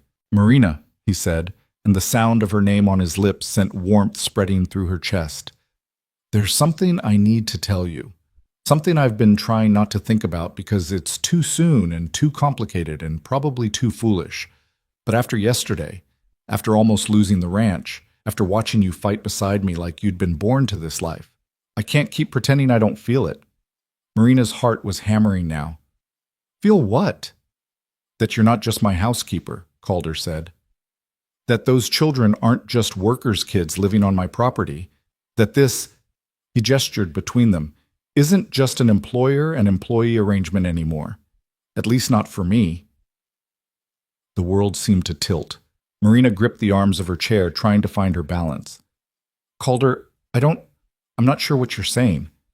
I'm saying I care about you, he said simply. I'm saying that somewhere between pulling you off that auction block and watching you scrub my kitchen floors and seeing you dig fire breaks with bleeding hands, I started to care about you in a way that's got nothing to do with contracts or employment. I'm saying that when I think about the future of this ranch, I can't picture it without you in it. Marina couldn't breathe, couldn't think. You barely know me. I know enough, Calder said. I know you're strong and brave and fiercer than anyone I've ever met when it comes to protecting your children. I know you work harder than you should and never complain. I know the sound of your laugh when Clara says something funny, and the way you hum when you're kneading bread, and how you check on each of the kids one more time before you go to sleep at night, even though you're exhausted. You've been watching me, Marina whispered. I can't seem to help it. Calder's voice was rough with honesty. I'm not asking for anything, Marina. I know it's too soon. I know you're still grieving your husband. I know you've got every reason in the world not to trust men or love or promises about the future. I needed you to know. I needed to be honest about what I'm feeling. Marina sat there, her mind whirling, her heart doing complicated things in her chest. Part of her wanted to retreat, to protect herself, to remind him that she was his employee, and this was inappropriate and dangerous. But another part, a part that had been waking up slowly over the past weeks, wanted to lean into this feeling, to admit that she'd been watching him too. That somewhere along the way he'd stopped being the stranger who saved her and become something more. I don't know what to say, she finally managed. You don't have to say anything, Calder said. Not now. Not until you're ready. I just wanted you to know where I stand. The rest, that's up to you. Whatever you decide, nothing changes. You've still got a job here, still got a home here for as long as you want it. No pressure, no expectations, just honesty. He stood then, setting his coffee cup aside. Good night, Marina. Sleep well. And then he was gone, disappearing into the house and leaving her alone on the porch with the stars and the crickets and the thundering of her own heart. Marina sat there for a long time, trying to make sense of everything, trying to understand how her life had turned upside down so completely in just a few short weeks, trying to figure out what she felt about Calder Rhodes, this gruff, kind, complicated man who'd looked at her like she was something precious. The truth was, she didn't know. She was attracted to him, yes. She'd have to be blind not to notice his strength, his integrity, the way he moved through the world with quiet confidence. And she was grateful to him, deeply and truly grateful for everything he'd done for her and her children. But was that enough? Was gratitude and attraction the same as the kind of feeling that could build a life on? And even if it was she ready? James had only been gone for 8 months. Was it wrong to be feeling this way so soon? Marina had no answers, but as she finally made her way back to the cabin, as she checked on her sleeping children and climbed into bed, she found herself thinking about Calder's words. When I think about the future of this ranch, I can't picture it without you in it. And she realized, with a start that was equal parts terrifying and thrilling, that she couldn't picture it without him either. The next morning dawned clear and bright, with no hint of the chaos of the past week. Marina woke early and went through her usual routine, dressing, checking the children, starting breakfast. But everything felt different now, charged with new meaning, as if the very air had changed its composition overnight. When she arrived at the main house to prepare Calder's breakfast, she found him already in the kitchen, making coffee with the clumsy competence of someone who'd been doing it for himself too long. "Morning," he said, not quite meeting her eyes. "Morning," she replied, and suddenly the kitchen felt too small, the air between them too thick.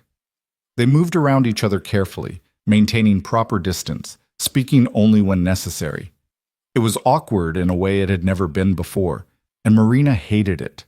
Whatever else Calder's confession had done, it had disrupted the easy companionship they'd built. It wasn't until she was setting his plate in front of him, eggs and bacon and the toast she knew he preferred slightly burnt, that he caught her hand. "Marina, wait."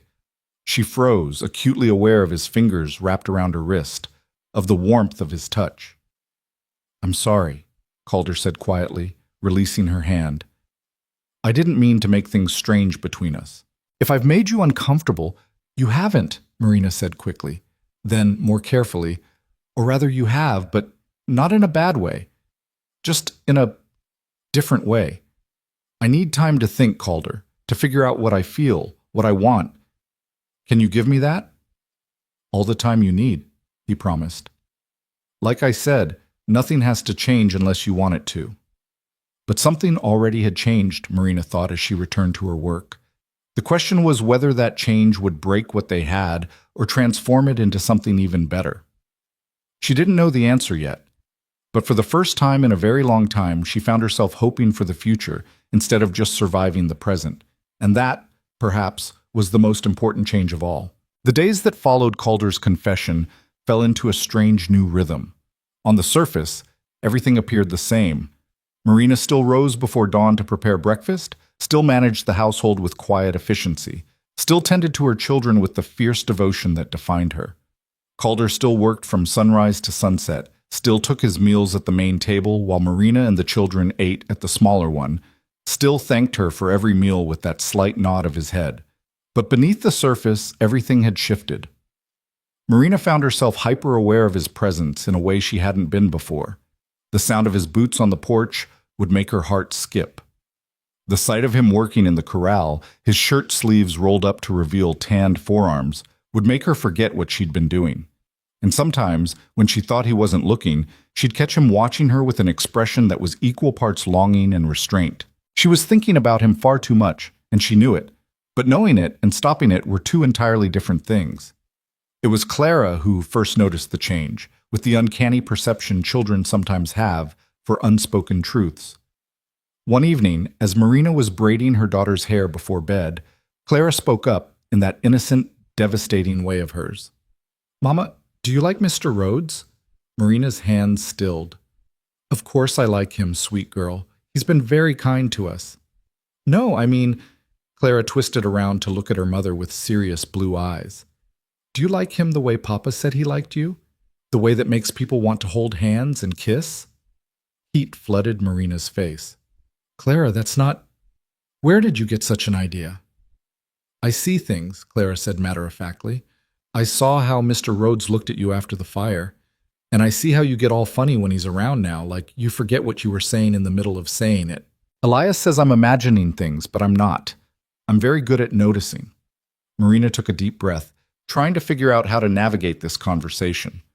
"Mr. Rhodes is a good man, and yes, I care about him. But it's complicated, Clara. Your papa only passed away this year, and I'm not sure it's right to have feelings for someone else so soon." Clara was quiet for a moment, her small face thoughtful. Then she said, "Mama, do you think Papa would want you to be sad forever?" The question hit Marina like a physical blow. "What?" "Papa," Claire repeated patiently, "do you think he'd want you to be sad and lonely forever? Because I don't think he would. I think he'd want you to be happy. He used to tell me that all the time, that he wanted me to be happy. Why wouldn't he want the same thing for you?" Marina gathered her daughter into her arms, blinking back tears. "When did you get so wise, little one?" "I've always been wise," Clara said seriously. "You just don't always notice because I'm small." That night, lying in bed with her children sleeping peacefully beside her, Marina found herself thinking about James for the first time in weeks without the usual crushing weight of grief. She thought about the good times, the way he'd laugh at his own terrible jokes, the pride in his eyes when Elias was born, the gentle way he'd dance with her in their tiny kitchen when the children were asleep. But she also let herself remember the hard times, his stubborn pride that wouldn't let him ask for help, the debts he'd hidden from her, the way he'd sometimes make her feel small with his dismissive comments about women's concerns. James had loved her. She didn't doubt that. But their marriage had been built on necessity as much as affection, two young people making the best of circumstances in a hard world. It had been good, mostly, but it hadn't been the fairy tale she'd once imagined as a girl. And now James was gone, and she was here, and Calder Rhodes was looking at her like she hung the moon and stars. What did she want? That was the question she'd been avoiding, but Clara's innocent wisdom had forced her to confront it. Did she want to spend the next 7 years as Calder's employee and nothing more, maintaining proper distance and appropriate boundaries? Did she want to keep her heart locked away in grief and caution, afraid to risk feeling anything for fear of being hurt again? Or did she want to be brave? Did she want to take the terrifying, exhilarating step towards something new?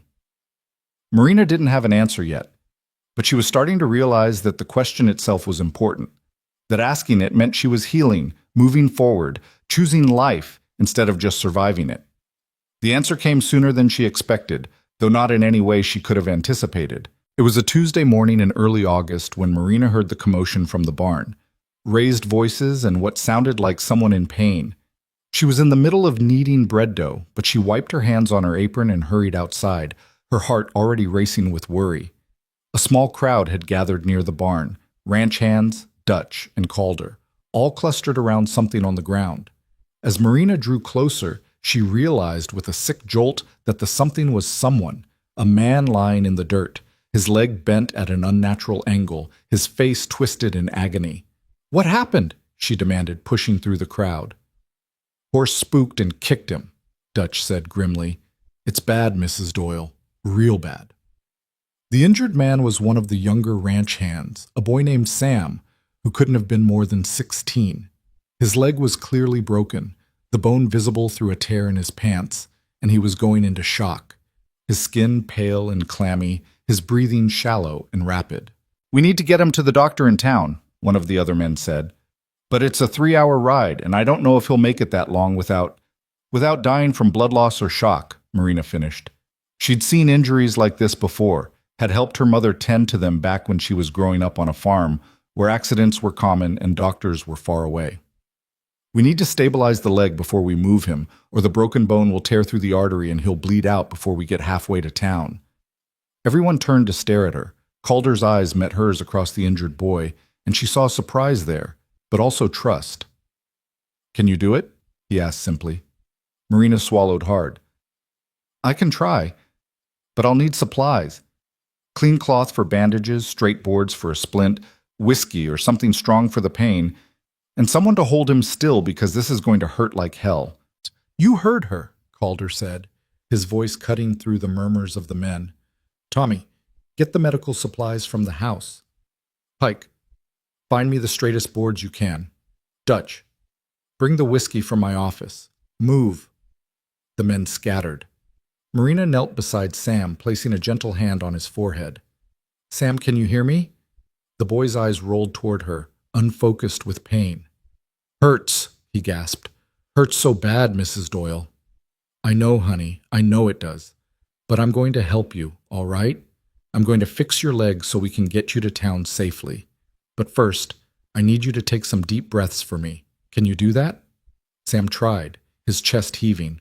Calder moved to kneel on the boy's other side, and without being asked, he took Sam's hand in his own. "Squeeze my hand," Calder told him. "Hard as you need to. I've got you."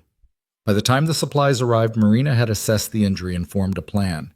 It wasn't good. The break was compound, meaning the bone had pierced through the skin and there was significant bleeding. But if she could stabilize it and stop the worst of the bleeding, Sam had a chance. All right, she said, looking up at the circle of worried faces.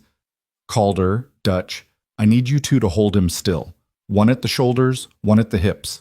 The rest of you, either help or give us room to work. This boy's life depends on what happens in the next few minutes. What followed was 30 minutes of the most intense, focused work Marina had ever done. She cleaned the wound as best she could with the supplies at hand, knowing that infection was almost as deadly as blood loss. She manipulated the broken bone back into alignment, a process that made Sam scream until his voice gave out and Calder had to fight to keep him from thrashing. She applied the splint with hands that shook from adrenaline but never wavered in their purpose.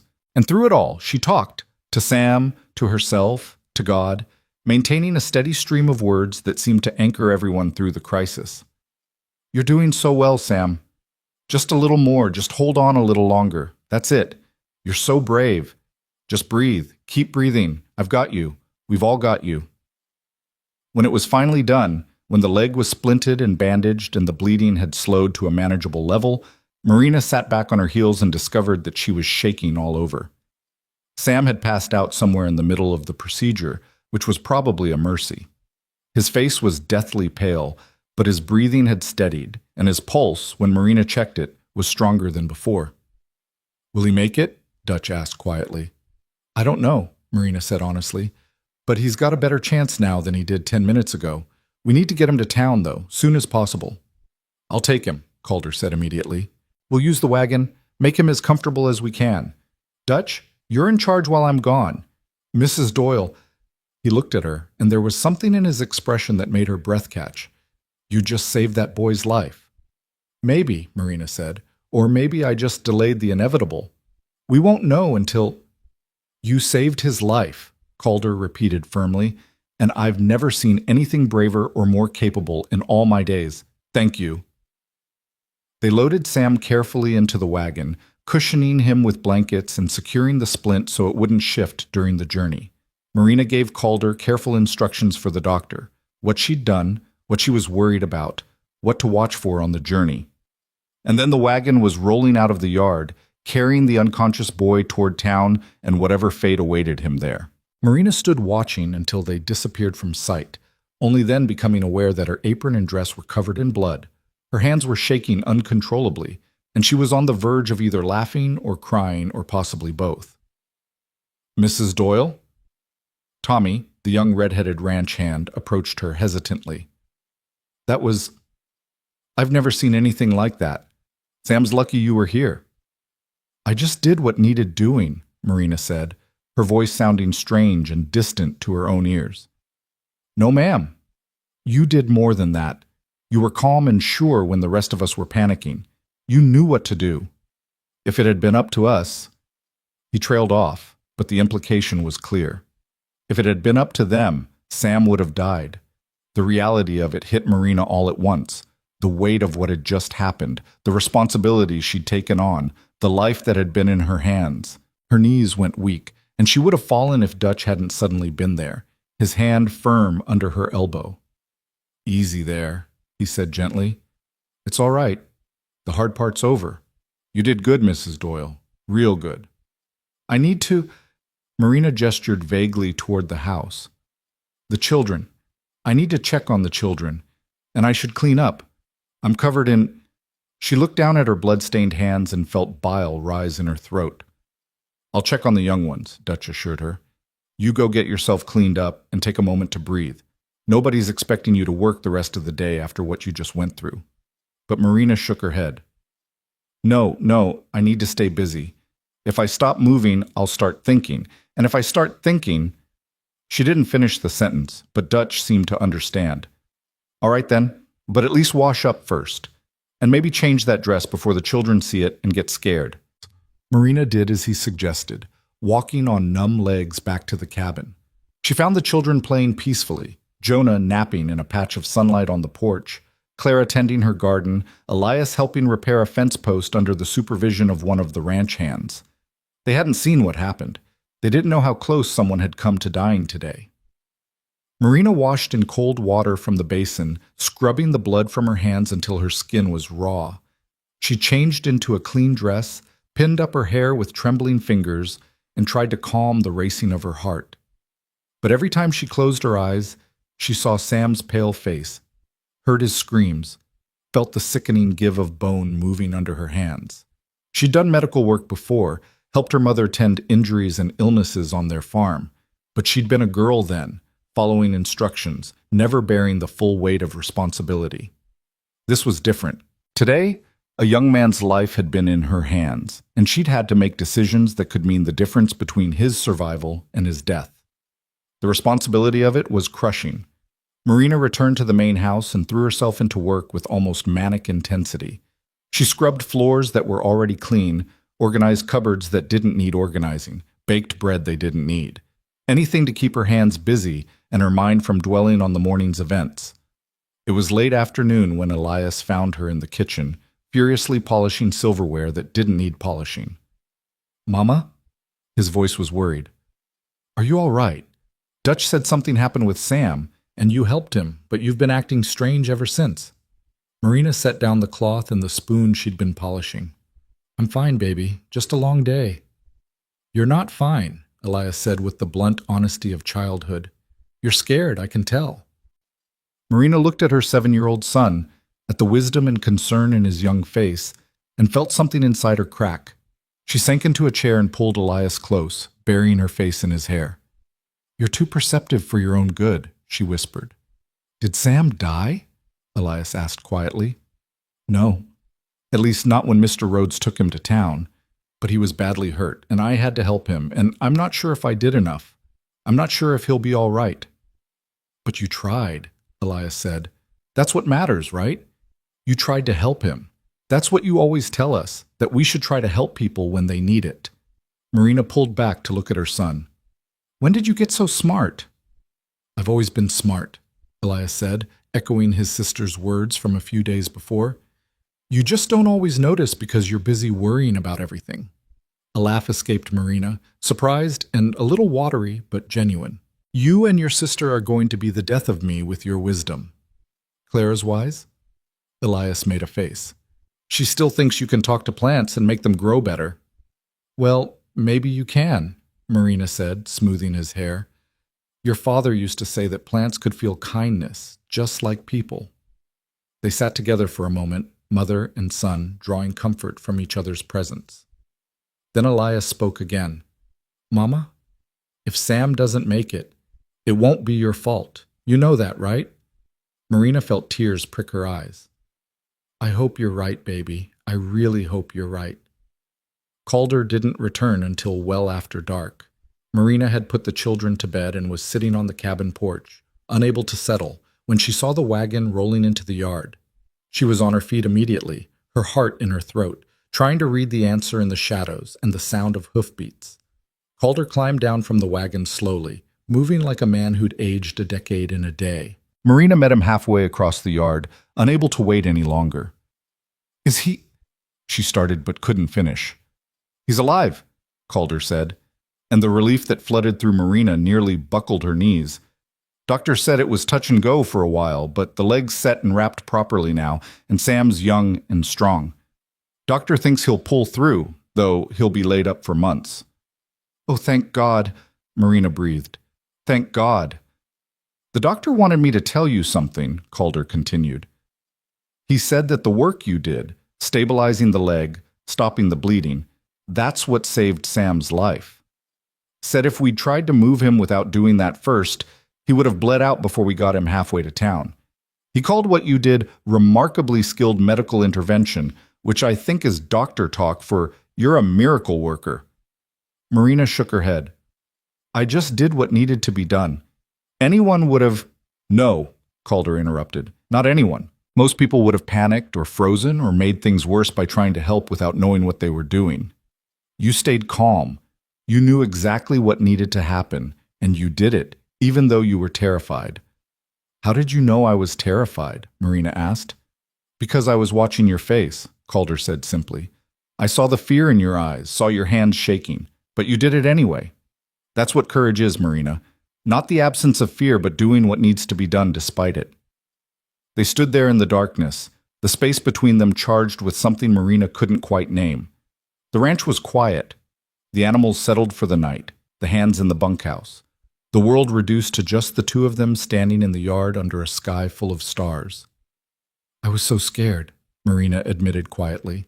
I kept thinking, what if I make it worse? What if I do something wrong and he dies because of me? The responsibility of it, of holding someone's life in your hands, it's terrifying. But you did it anyway, Calder repeated. And that's just one more reason why. He stopped, shook his head. Never mind. It's late, and you've been through enough today. One more reason why what? Marina pressed. Calder looked at her for a long moment, and even in the darkness she could feel the intensity of his gaze. One more reason why I'm falling in love with you, he said quietly. Why I think about you from the moment I wake up to the moment I fall asleep. Why the idea of spending the next 7 years with you as just my employee feels impossible. Why I want... He broke off, running a hand through his hair in frustration. But I promised I wouldn't pressure you. I promised to give you time. Marina's heart was hammering so hard she was surprised he couldn't hear it. Calder, it's all right, he said, stepping back. You don't have to say anything. I shouldn't have brought it up tonight, not after the day you've had. Seeing you today, watching you save that boy's life with such courage and skill and compassion, it made me realize that I can't keep pretending what I feel is going to fade. It's only getting stronger. He turned to go, but Marina's voice stopped him. I'm scared, she said, of this, of you, of what I'm starting to feel. James has only been gone 8 months. What kind of woman starts having feelings for another man so soon after her husband dies? Calder turned back to face her. A human one, he said gently. A living one. Marina, I can't tell you what's right or wrong, what's too soon or not soon enough. All I know is that life is short and uncertain. Sam learned that today. Your husband learned it when the cholera took him. I learned it when my mother was sold away from me and I never saw her again. We don't get guarantees about tomorrow, so all we can do is make the most of today. But what if I'm not ready? Marina whispered. What if I can't be what you need me to be? You already are, Calder said. You're strong and brave and kind. You're a wonderful mother. You work harder than anyone I've ever met. You saved a boy's life today with your bare hands and your courage. You're everything I need, Marina. The question is, am I what you need? Marina looked at him, really looked at him, at the strong lines of his face, weathered by sun and wind and hard work, at the gray eyes that watched her with such open honesty, at the hands that had held a terrified boy steady while she worked to save his life, at the man who had stepped forward on an auction block and said, I'll take all 4, when he could have walked away. And she realized that somewhere along the way, without quite meaning to, she'd started to fall in love with him too. I don't know if I'm ready, she said honestly, but I think I want to try, to see what this could be. If you're willing to be patient with me, if you understand that I'm going to be scared and uncertain and probably make mistakes along the way. The smile that broke across Calder's face was like sunrise, slow and warm and full of promise. I can be patient, he said. I can be anything you need me to be, as long as you're willing to give us a chance. I am, Marina said, and felt the truth of it settle into her bones. I am willing. Calder closed the distance between them in 3 long strides. He reached up and cupped her face in his hands, those rough, calloused hands that were somehow so gentle, and looked into her eyes with such tenderness that it made her want to cry. May I kiss you? He asked softly. Marina nodded, not trusting her voice, and then his lips were on hers, warm and firm and tasting of coffee and promise. It was a gentle kiss, restrained, asking rather than demanding. But beneath the gentleness was heat, passion held carefully in check out of respect for her hesitation. When they finally pulled apart, Marina was breathless and dizzy and more certain than she'd been about anything in a very long time. Oh, she whispered. Yeah, Calder agreed, his voice rough. Oh. They stood there, foreheads touching, breathing each other's air, and Marina felt something inside her chest bloom open, like Clara's garden flowers reaching for the sun. It was terrifying and exhilarating, and right in a way she hadn't expected to feel again. I should go, she said reluctantly. The children. I know. Calder stepped back, though his hand lingered on her cheek for just a moment longer. But Marina, thank you. For today. For saving Sam. And for this. For being brave enough to give us a chance. Marina walked back to the cabin on shaking legs, her lips still tingling from that kiss, her heart doing complicated things in her chest. She checked on the sleeping children, all three of them peaceful and safe, and then lay down in bed, staring at the ceiling in the darkness. Everything had changed today. Sam's injury had forced her to confront her own strength, her own capability. And Calder's kiss had forced her to confront her own heart, her own desires. She was falling in love with him. Had probably been falling for weeks now, even if she'd refused to admit it. And instead of terrifying her, that realization filled her with hope. The days that followed took on a new quality, softer somehow, brighter, full of potential. Calder and Marina still maintained appropriate distance in front of the ranch hands and the children, still functioned in their respective roles as employer and employee. But now there were stolen moments, a brief touch of hands when he passed her a plate, a lingering look across the dinner table, quiet conversations on the porch after the children were asleep. They talked about everything, their pasts, their dreams, their fears. Calder told her about his mother, about the pain of losing her, about how it had shaped him into a man who valued family and loyalty above all else. Marina told him about James, about the good and the bad, about the guilt she sometimes felt for moving on so soon. It's not betraying him to be happy, Calder assured her one evening as they sat side by side on the porch steps. It's honoring the life you have, the life he'd want you to live. That's what Clara said, Marina admitted. My 5-year-old daughter is apparently wiser than I am. Children often are, Calder said with a slight smile. They haven't learned to complicate things the way we adults do. As August progressed, the ranch settled back into its routines. Sam was recovering well in town, according to the reports Calder brought back from his weekly trips. The storm damage was fully repaired. The horses were thriving, and several of the mares were pregnant, which meant Calder's breeding program was successful. And the household ran more smoothly than it ever had. Marina's touch was everywhere. In the organized pantry, the clean windows, the meals that appeared like clockwork, the mended clothes and polished furniture, and general sense of comfort that permeated the house. The ranch hands noticed too, often commenting that the place finally felt like a home again, instead of just a building where men slept and ate. It was Clara who noticed the change in her mother first, commenting one morning while Marina braided her hair that Mama seemed lighter somehow, like you're not carrying such heavy things anymore. Marina had hugged her daughter and said nothing, but she knew it was true. The crushing weight of grief and fear that had pressed down on her for months was slowly lifting, replaced by something that felt dangerously like joy. The children had noticed the growing connection between Marina and Calder too, though they reacted in different ways.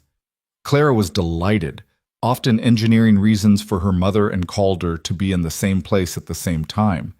Jonah, too young to fully understand, simply accepted Calder as a fixed presence in their lives, following him around and calling him Mr. Cal in his small voice. But Elias was struggling. Marina could see it in the way he'd go quiet when Calder was around, in the sudden distance he'd created between himself and the man he'd once followed everywhere. It came to a head one evening when Marina found him sitting alone behind the barn, tears streaming down his face. "Elias, baby, what's wrong?" She sat beside him, pulling him close. "Are you going to marry him?" Elias asked bluntly. "Mr. Rhodes?" Marina's breath caught. We haven't talked about marriage, Elias. Why would you think—" "I see how you look at each other," Elias said, his voice thick with tears. "I'm not stupid, Mama. I know what it means when people look at each other that way. And I know he's good to us. I know he saved us. But if you marry him, does that mean we're supposed to forget Papa?" "Oh, sweetheart." Marina's heart broke a little. "No, never. You could never forget your Papa, and I would never want you to. Your father loved you so much, Elias. He'll always be your father, no matter what happens. But if Mr. Rhodes becomes our new Papa, he won't replace your father," Marina said firmly. "Nobody could do that. But Elias, people can love more than one person in their lives. The love I had for your father doesn't disappear just because he's gone. It's still here." She pressed her hand to her heart. "It's still real and important and part of who I am. But that doesn't mean I can't also have feelings for someone new. Does that make sense? Elias was quiet for a long moment, his face scrunched up in thought. I guess so, he finally said. I don't want to forget him, Mama. You won't, Marina promised. We won't. We'll tell stories about him, remember the good times, honor his memory. And if Mr. Rhodes and I do end up together, if that's what happens, then you'll have someone else who cares about you too. Not a replacement, but an addition. Someone else to help carry the weight, to keep us all safe. He is nice to us, Elias admitted grudgingly, and he knows a lot about horses, and he never gets mad when I ask questions. He is all those things, Marina agreed, but you don't have to like him, Elias. You don't have to want this if it makes you uncomfortable. Your feelings matter too. Elias looked up at her with his father's green eyes. Do you love him, Mama, the way you loved Papa? Marina took a deep breath. I think I'm starting to. It's different from what I felt for your father. We were so young when we married, and our life together was different. But yes, I think I'm falling in love with Calder. He's a good man, Elias, and he cares about you children almost as much as I do. Almost? Elias asked with the ghost of a smile. Well, nobody could care about you as much as I do, Marina said, tapping his nose gently. That's impossible, but he comes pretty close. Elias was quiet again, processing. Then he said, I think Papa would like him. Mr. Rhodes, I mean. Papa always said he wanted us to be taken care of if something happened to him. I think he'd be glad someone like Mr. Rhodes found us. Marina pulled her son into a tight embrace, fighting back tears. I think you're right, baby. I think he would be glad. That conversation marked a turning point.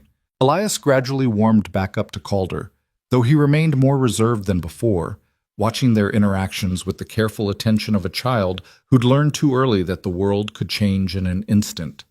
But he was trying, and that was enough. It was in early September, as the prairie grass turned gold, and the air began to carry the first hints of autumn's chill, that tragedy struck again. Marina was in the kitchen preparing dinner when she heard the commotion, horses galloping into the yard faster than they should, men shouting, an undertone of panic that made her blood run cold. She dropped the spoon she'd been holding and ran for the door. In the yard, Dutch was climbing down from his horse, his face ashen.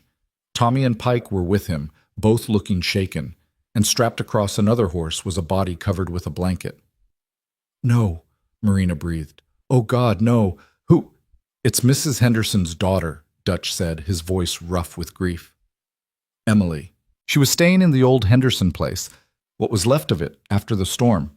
Didn't realize anyone was living there. She must have tried to patch it up herself, make it livable, but the roof gave way. She was inside when it collapsed. Marina pressed a hand to her mouth, horror and grief washing over her. Mrs. Henderson had been the previous housekeeper, the one who'd died just before Marina arrived. Her daughter Emily had been mentioned occasionally, a woman in her 40s who'd been living in town, estranged from her mother for reasons nobody seemed to know. Is she... Marina couldn't finish the question. Dead, Dutch said flatly. Been dead for a few hours at least by the time we found her. Went looking when one of the neighboring ranchers mentioned seeing smoke from a chimney in the old Henderson place.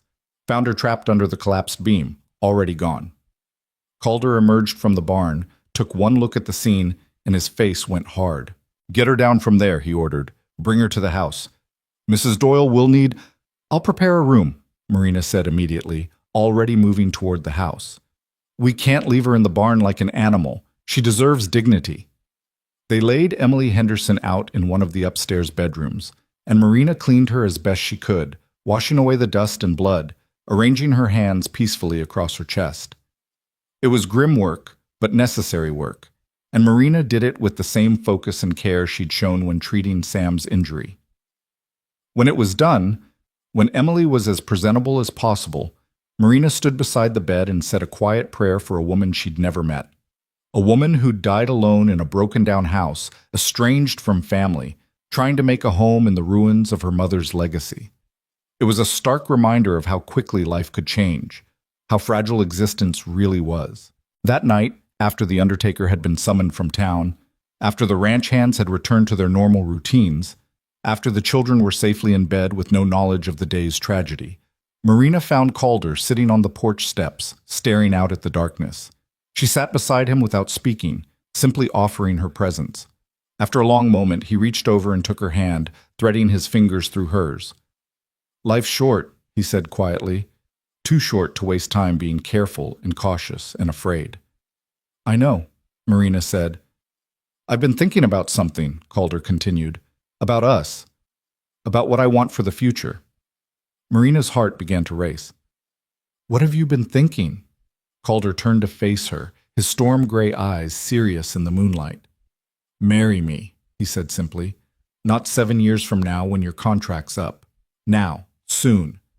Marry me, and let me be a father to your children. Let me love you openly instead of in stolen moments. Let me give you the life you deserve, not as my employee, but as my wife, my partner, my equal." Marina's breath caught. "Calder, that's a big step. Are you sure?" "I've never been more sure of anything," he said. "I know it's fast. I know people will talk. But Marina, today proves something to me. Life doesn't wait for us to be ready. It doesn't care if we think it's too soon or what people might say. Emily Henderson died alone in a broken house, and it made me realize I don't want to waste another day pretending I don't want to spend the rest of my life with you." Tears were streaming down Marina's face now. "I'm scared," she whispered. "So am I," Calder admitted. "But I'd rather be scared with you than safe without you. So what do you say, Marina Doyle? Will you marry me?" Marina looked at this man, this rough, kind, honest man who'd saved her and her children, who'd given them a home and dignity and hope. She thought about James, about the life they'd had, and the grief she'd carried. She thought about her children, about the future she wanted for them. And she thought about herself, about the woman she was becoming, about the courage it took to say yes to love after loss. "Yes," she said, the word coming out strong and sure despite her tears. "Yes, I'll marry you." Calder's smile was brilliant, transforming his usually serious face into something almost boyish with joy. He pulled her into his arms, and this time when he kissed her, there was nothing restrained about it. It was passionate and tender and full of promise. When they finally pulled apart, both breathless and grinning like fools, Marina said, "The children, we need to tell them. And we need to figure out when and how soon," Calder said firmly. "As soon as we can arrange it. I don't want to wait, Marina. I've waited long enough."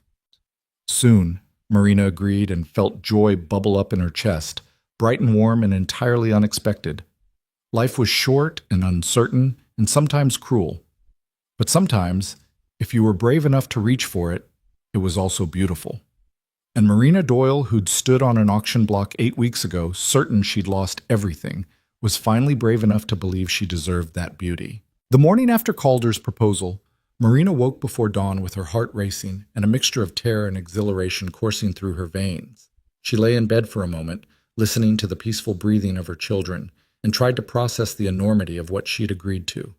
She was going to marry Calder Rhodes. She was going to become his wife, and he was going to become a father to her children.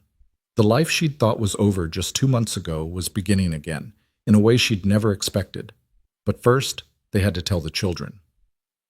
Marina rose quietly, dressed, and started her morning routine with hands that trembled slightly. By the time the children woke, she had breakfast ready and was trying to calm her nerves with deep breaths and silent prayers. Today would change everything, and she needed to do this right.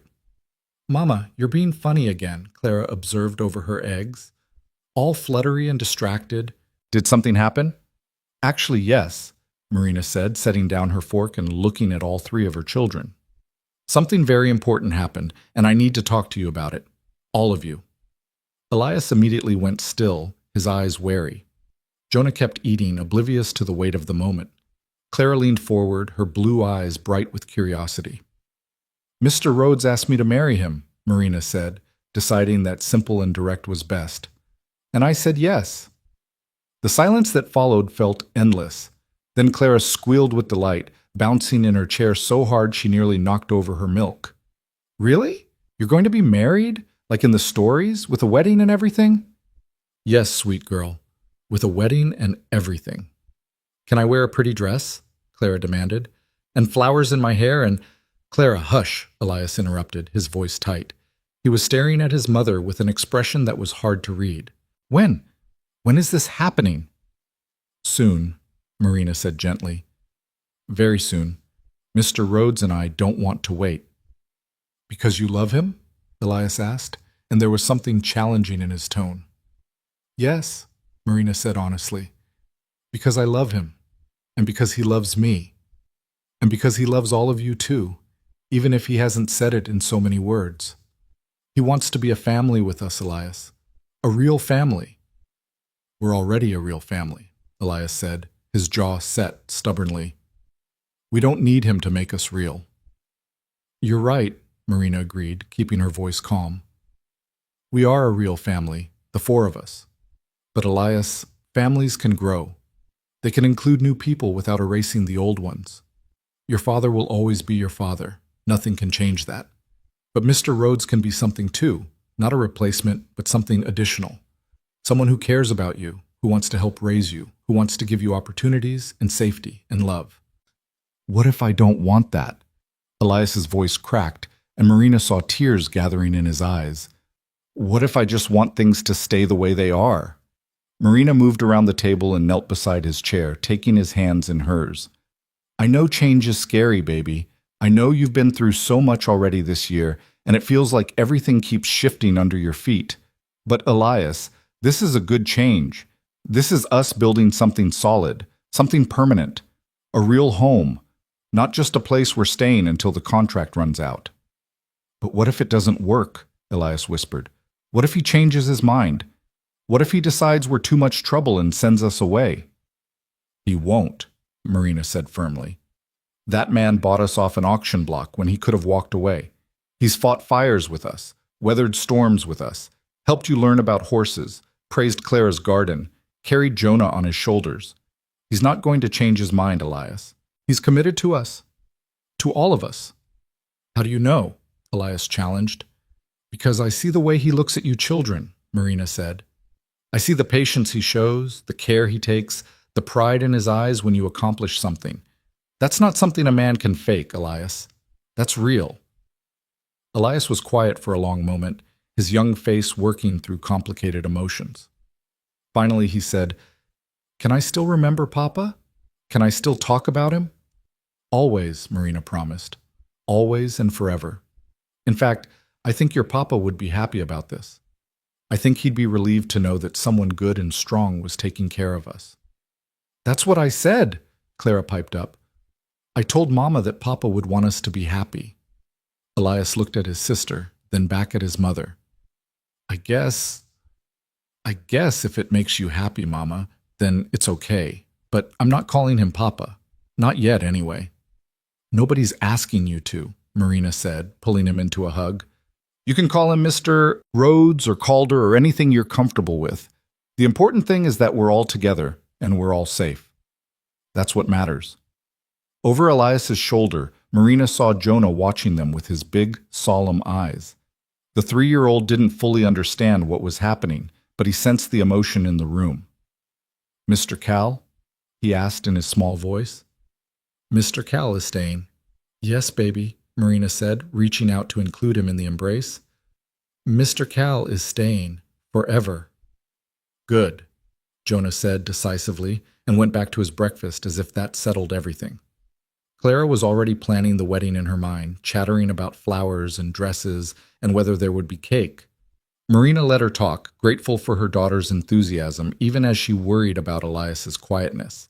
But when she looked at her eldest son, she saw acceptance in his eyes, if not quite joy. It was enough.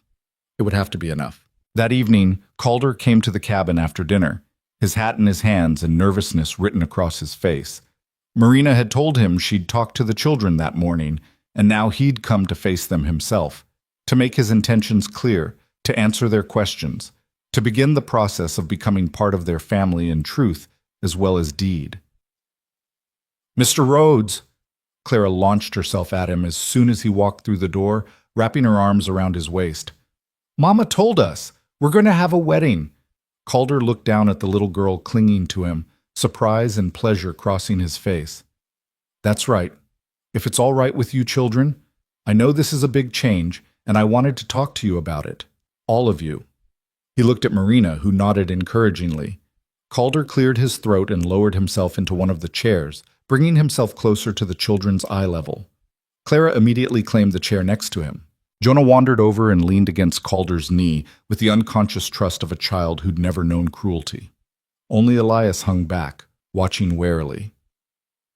"I've asked your mother to marry me," Calder began, his voice steady despite the nervousness in his eyes. "Because I love her. I know that might be hard to hear, especially for you, Elias, since your father hasn't been gone very long. But it's the truth, and I believe in being honest with people, even when it's complicated." "Mama said you love us too," Clara said. "Do you?" Calder didn't hesitate. "Yes, I do. Maybe that seems fast, but sometimes you just know. From the moment I saw you all on that auction block, something in me said, these are your people. These are the ones you're supposed to protect. And every day since then has only made me more certain." "What does that mean?" Elias asked, speaking for the first time. "Protect us? We're not babies who need protecting." "Everyone needs protecting sometimes," Calder said. "Even grown men like me.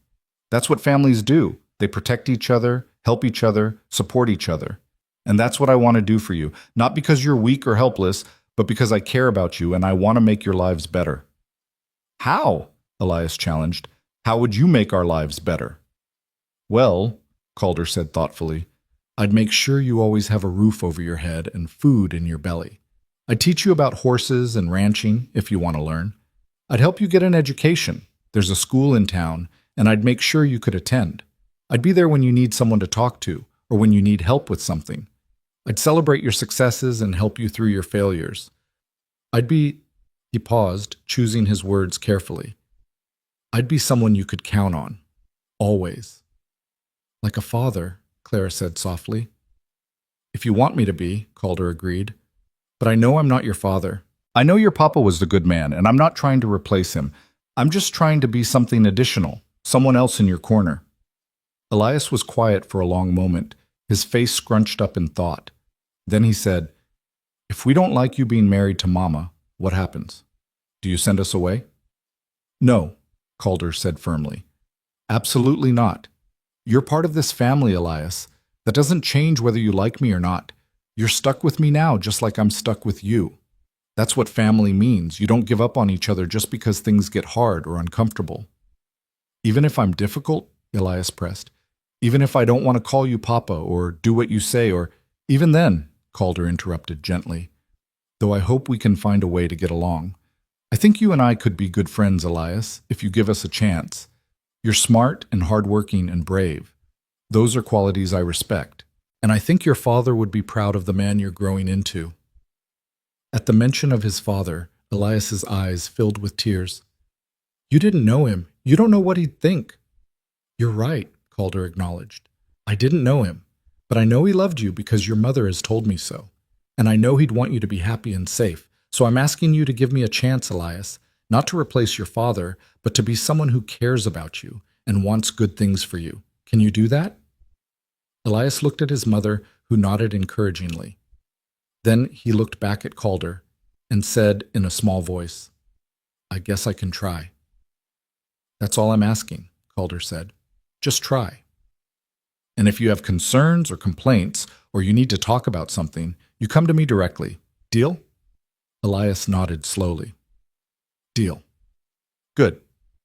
Calder held out his hand, and after a moment's hesitation, Elias shook it, a solemn, grown-up gesture that made Marina's throat tighten with emotion. "Can I be in the wedding?" Clara asked, unable to contain herself any longer.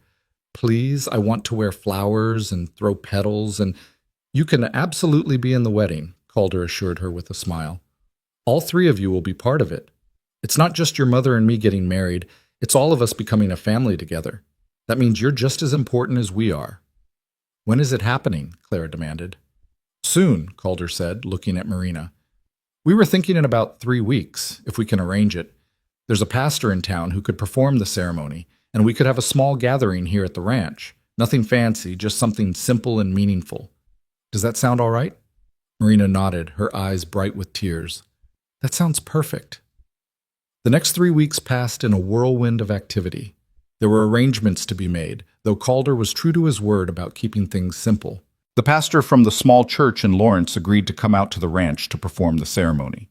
Dutch and the ranch hands threw themselves into preparations with surprising enthusiasm, cleaning and decorating the barn for the reception, planning a feast, even constructing an arbor from cottonwood branches and whatever flowers they could find on the prairie.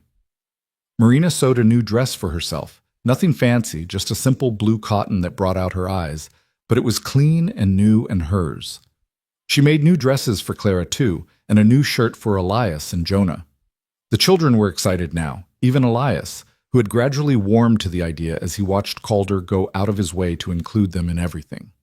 Word spread through the neighboring ranches, and to Marina's surprise, people wanted to come. The county harvest dance was scheduled for the week before the wedding, and Calder suggested they attend, not just to socialize, but to introduce Marina properly as his future wife, to show the community that she was more than just his housekeeper.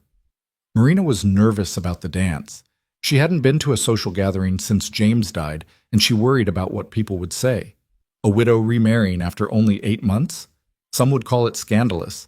Some would whisper that she'd been carrying on with Calder all along, that maybe the debts and the auction had been convenient excuses to fall into a wealthy rancher's arms. "Let them talk," Calder said when she voiced these concerns. "People always talk. What matters is the truth. That I saw a woman and her children in trouble, that I helped because it was the right thing to do, and that somewhere along the way, I fell in love. There's nothing shameful in that." "But what if they're cruel to the children?" Marina worried. What if someone says something that hurts them?"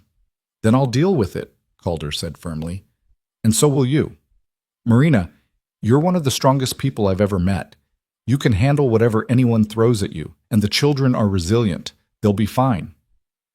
The night of the harvest dance arrived cool and clear, with autumn stars brilliant overhead. Marina dressed carefully in her new blue dress, pinned up her hair, and tried to calm her racing heart. The children were staying at the ranch with Dutch, who'd volunteered to watch them with surprising gentleness. It would be just Marina and Calder, facing the community together. The dance was held in the town hall, a large wooden structure that had been decorated with paper lanterns and bunting. As they walked in, conversation stuttered and stopped, heads turning to watch them enter. Marina felt the weight of dozens of eyes, heard the whispers starting, and had to fight the urge to turn and flee. But then Calder's hand was at her back, steady and warm, and his voice was low in her ear. "You're beautiful. You're strong. And you're mine. Let them look." The evening was awkward at first. Some people were friendly. Mrs. Thornhill, who'd bid on Marina at the auction, came over immediately to congratulate them. The doctor who'd treated Sam sought them out to thank Marina again for her quick thinking, but others were less kind. Marina heard the whispers, saw the judgmental looks, endured the subtle cuts that people could deliver with just a raised eyebrow or a turned back. It was Pike's wife who finally said something out loud. The woman, a sharp-featured, sour-faced creature named Judith, approached them at the refreshment table and said, loud enough for others to hear, "Well, Mrs. Doyle, I must say, you've certainly landed on your feet remarkably quickly, from the auction block to the altar in less than 3 months. Some might call that opportunistic." The words hung in the air like poison. Marina felt her face flush, felt the humiliation crawl up her spine. She opened her mouth to respond, though she had no idea what to say, when Calder stepped forward. "Mrs. Pike," he said, his voice cold as winter ice, "I'm going to give you one chance to apologize to my future wife, one chance to take back those words and walk away. Because if you don't, you and your husband are going to be looking for employment elsewhere. I don't tolerate cruelty on my ranch, and I certainly don't tolerate anyone insulting the woman I love." Judith Pike's face went white, then red. "You can't just—" "I can," Calder interrupted, "and I will. Now, do you have something to say to Mrs. Doyle?" The hall had gone silent. Everyone was watching. Judith looked around, realized she had no support, and muttered something that might have been an apology before hurrying away. Pike himself, who'd been standing nearby, gave Calder an apologetic nod and followed his wife. The tension broke. Conversation resumed, though more subdued now. and Marina realized that Calder had just drawn a line in the sand, had made it clear that she was under his protection, that anyone who wanted to hurt her would have to go through him first. "Thank you," she whispered. "Nothing to thank me for," Calder said. "You're going to be my wife. That means we stand together, always." As the evening progressed, more people approached to offer genuine congratulations. The story of how Marina had saved Sam's life had spread, and several ranchers made a point of thanking her, saying they'd sleep easier knowing someone with medical skills was in the area. By the time the dancing started, Marina was feeling more relaxed, more accepted. "Dance with me," Calder said, offering his hand. Marina hesitated. "I haven't danced since James died. I'm not sure I remember how." "Then I'll lead," Calder said simply. "Trust me." She took his hand and he led her onto the floor as the fiddlers struck up a waltz. For a moment, Marina stumbled, uncertain, but then Calder's arm was around her waist, strong and sure, and his hand was holding hers with gentle firmness. "Just follow me," he murmured, "one step at a time." They moved together, finding their rhythm, and Marina felt something in her chest loosen and expand. Around them, other couples danced, lantern light flickering across their faces. Someone was laughing. The fiddles sang.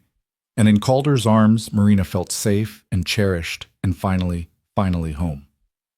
"I love you," she said quietly, the words coming easily for the first time. "I know I haven't said it enough, but I do. I love you, Calder Rhodes." His smile was brilliant, transforming his usually serious face. "I love you too, Marina. More than I knew it was possible to love someone. You and those children, you're my whole world now." They danced until the music ended, until other couples began to leave, until it was clear the evening was winding down. As they walked back to the wagon, Marina felt lighter than she had in months. The whispers and judgments still stung, but they mattered less now. What mattered was the man beside her, the children waiting at home, the family they were building together. The wedding took place on a Saturday afternoon in late September, under an arbor that Dutch and the ranch hands had constructed in the yard between the house and the barn. The weather was perfect, cool but not cold, with a brilliant blue sky and the prairie grass golden in the autumn sun. The pastor stood waiting, his Bible in hand, while a small crowd of neighbors and friends gathered to witness. Marina stood in the cabin, her hands trembling as she pinned up her hair one more time. Clara was beside her in her new dress, practically vibrating with excitement. The little girl's hair was crowned with a wreath of prairie flowers, not exactly what she'd dreamed of, but close enough to delight her.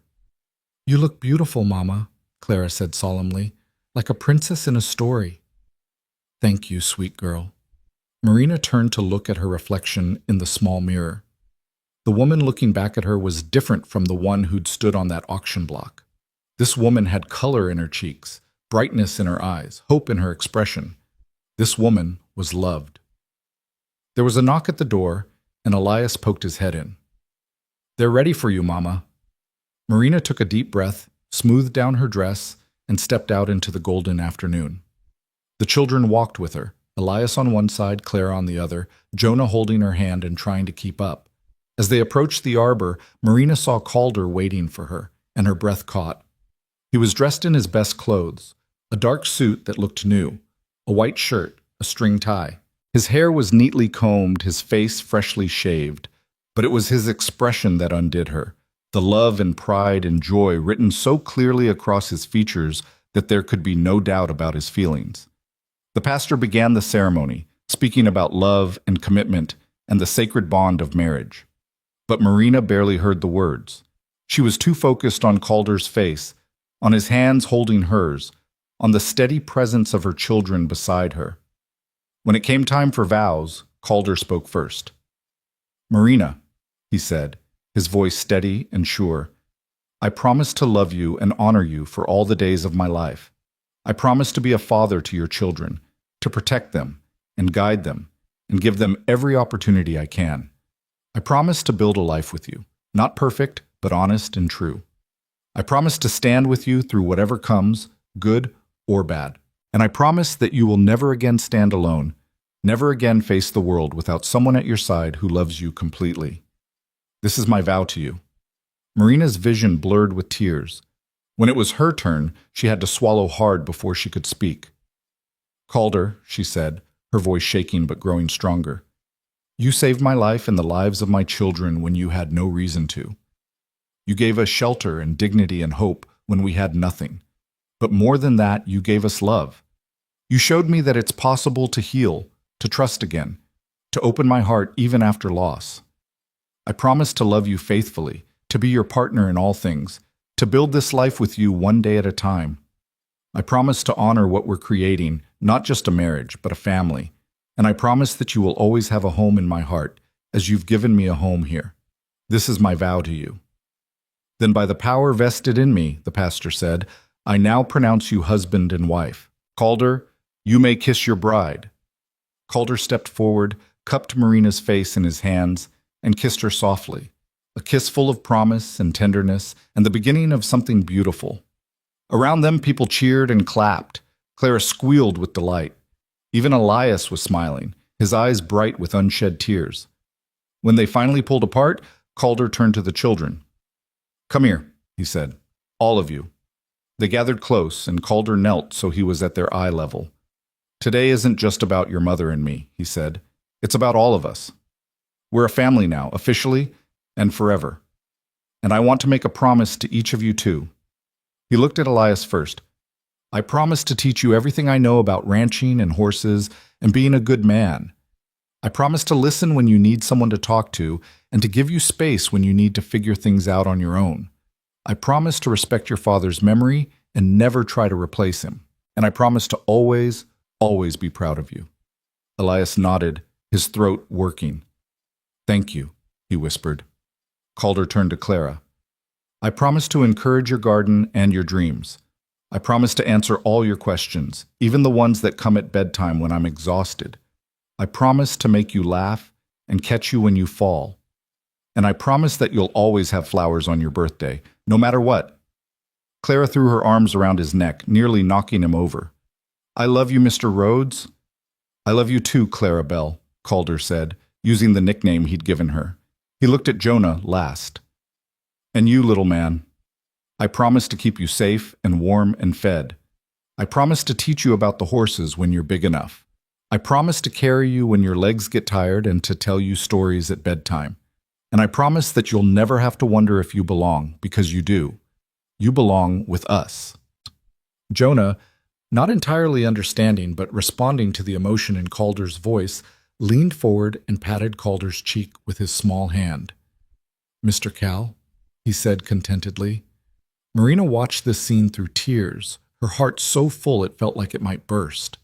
This was it, the moment when they truly became a family, not because of legal contracts or employment arrangements, but because of love freely given and received. The reception that followed was joyful and chaotic. Dutch had organized a feast, roasted beef, fresh bread, vegetables from Clara's garden, and 3 different kinds of pie. The ranch hands played music, and people danced in the yard as the sun sank toward the horizon. Children ran shrieking through the crowd. Neighbors who'd been skeptical at the dance now offered genuine congratulations. Even Pike's wife managed a stiff smile and a nod. As evening fell and lanterns were lit, Calder pulled Marina aside. "There's something I want to give you," he said. "A wedding present. Come with me." He led her to the barn where something large sat covered by a tarp. The children followed, curious, along with several of the ranch hands. Calder pulled off the tarp with a flourish, revealing a beautifully crafted sleigh, polished wood, curved runners, padded seats, and designs carved into the sides. "I've been working on it for weeks," Calder admitted. "Had to do it in secret, mostly late at night when everyone was asleep. Thought it might be nice for winter, for taking the family into town, or just for rides across the prairie when the snow comes. Something special for all of us to share."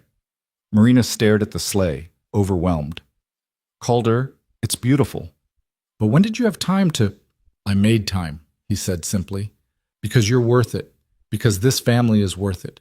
Because I want to build a life with you, Marina, full of ordinary moments and special ones. And this," he gestured to the sleigh, "this is for the special ones. For Christmas mornings and first snows and any other time, we want to remember that we chose this, that we chose each other." Marina threw her arms around him, not caring that people were watching, and kissed him soundly. Thank you, she whispered against his lips. For everything. For saving us. For loving us. For giving us a future. Thank you for saying yes, Calder murmured back. For taking a chance on a rough cowboy who had no business thinking someone like you could love him. I do love you, Marina said, more than I ever thought possible. The celebration continued long into the night. Marina danced with Calder, with Dutch, with several of the neighboring ranchers who wanted to welcome her properly to the community. The children played until they were exhausted, and one by one they fell asleep in various corners. Clara curled up on a hay bale, Jonah in Dutch's arms, even Elias eventually dozing off against the barn wall. As the last guest departed and the ranch hands headed to the bunkhouse, Marina and Calder gathered their sleeping children and carried them to the cabin. But at the door, Calder hesitated. Actually, he said, I was thinking, maybe tonight we put the children in the cabin and you come stay in the main house. With me. As my wife. Marina looked at the house, her house now, as much as Calder's, and nodded. Let me get them settled first. Make sure they're comfortable and safe. Then I'll come to you. She tucked each child into bed with gentle hands and whispered prayers. Elias stirred as she kissed his forehead, his eyes opening sleepily. Mama? Is everything different now? Yes, baby, Marina said softly. Everything's different, but different in a good way. You're safe, Elias. We all are. And we're going to stay that way. Promise? Elias whispered. Promise, Marina said firmly. Now sleep. Tomorrow's a new day, and we'll face it together. She left a lamp burning low and walked across the yard to the main house, where Calder waited on the porch. The night was cool and clear, stars brilliant overhead, and Marina felt peace settle into her bones. This was home. This was family. This was the life she'd never dared to dream of when she'd stood on that auction block, certain she was losing everything. Calder took her hand and led her inside, up the stairs to the room that would now be theirs. And as he closed the door behind them, as he pulled her into his arms and kissed her with all the passion and tenderness of a new husband, Marina sent up a silent prayer of thanks. For second chances, for unexpected salvation, for a cowboy who'd looked at a desperate woman with 3 children and said, I'll take all 4.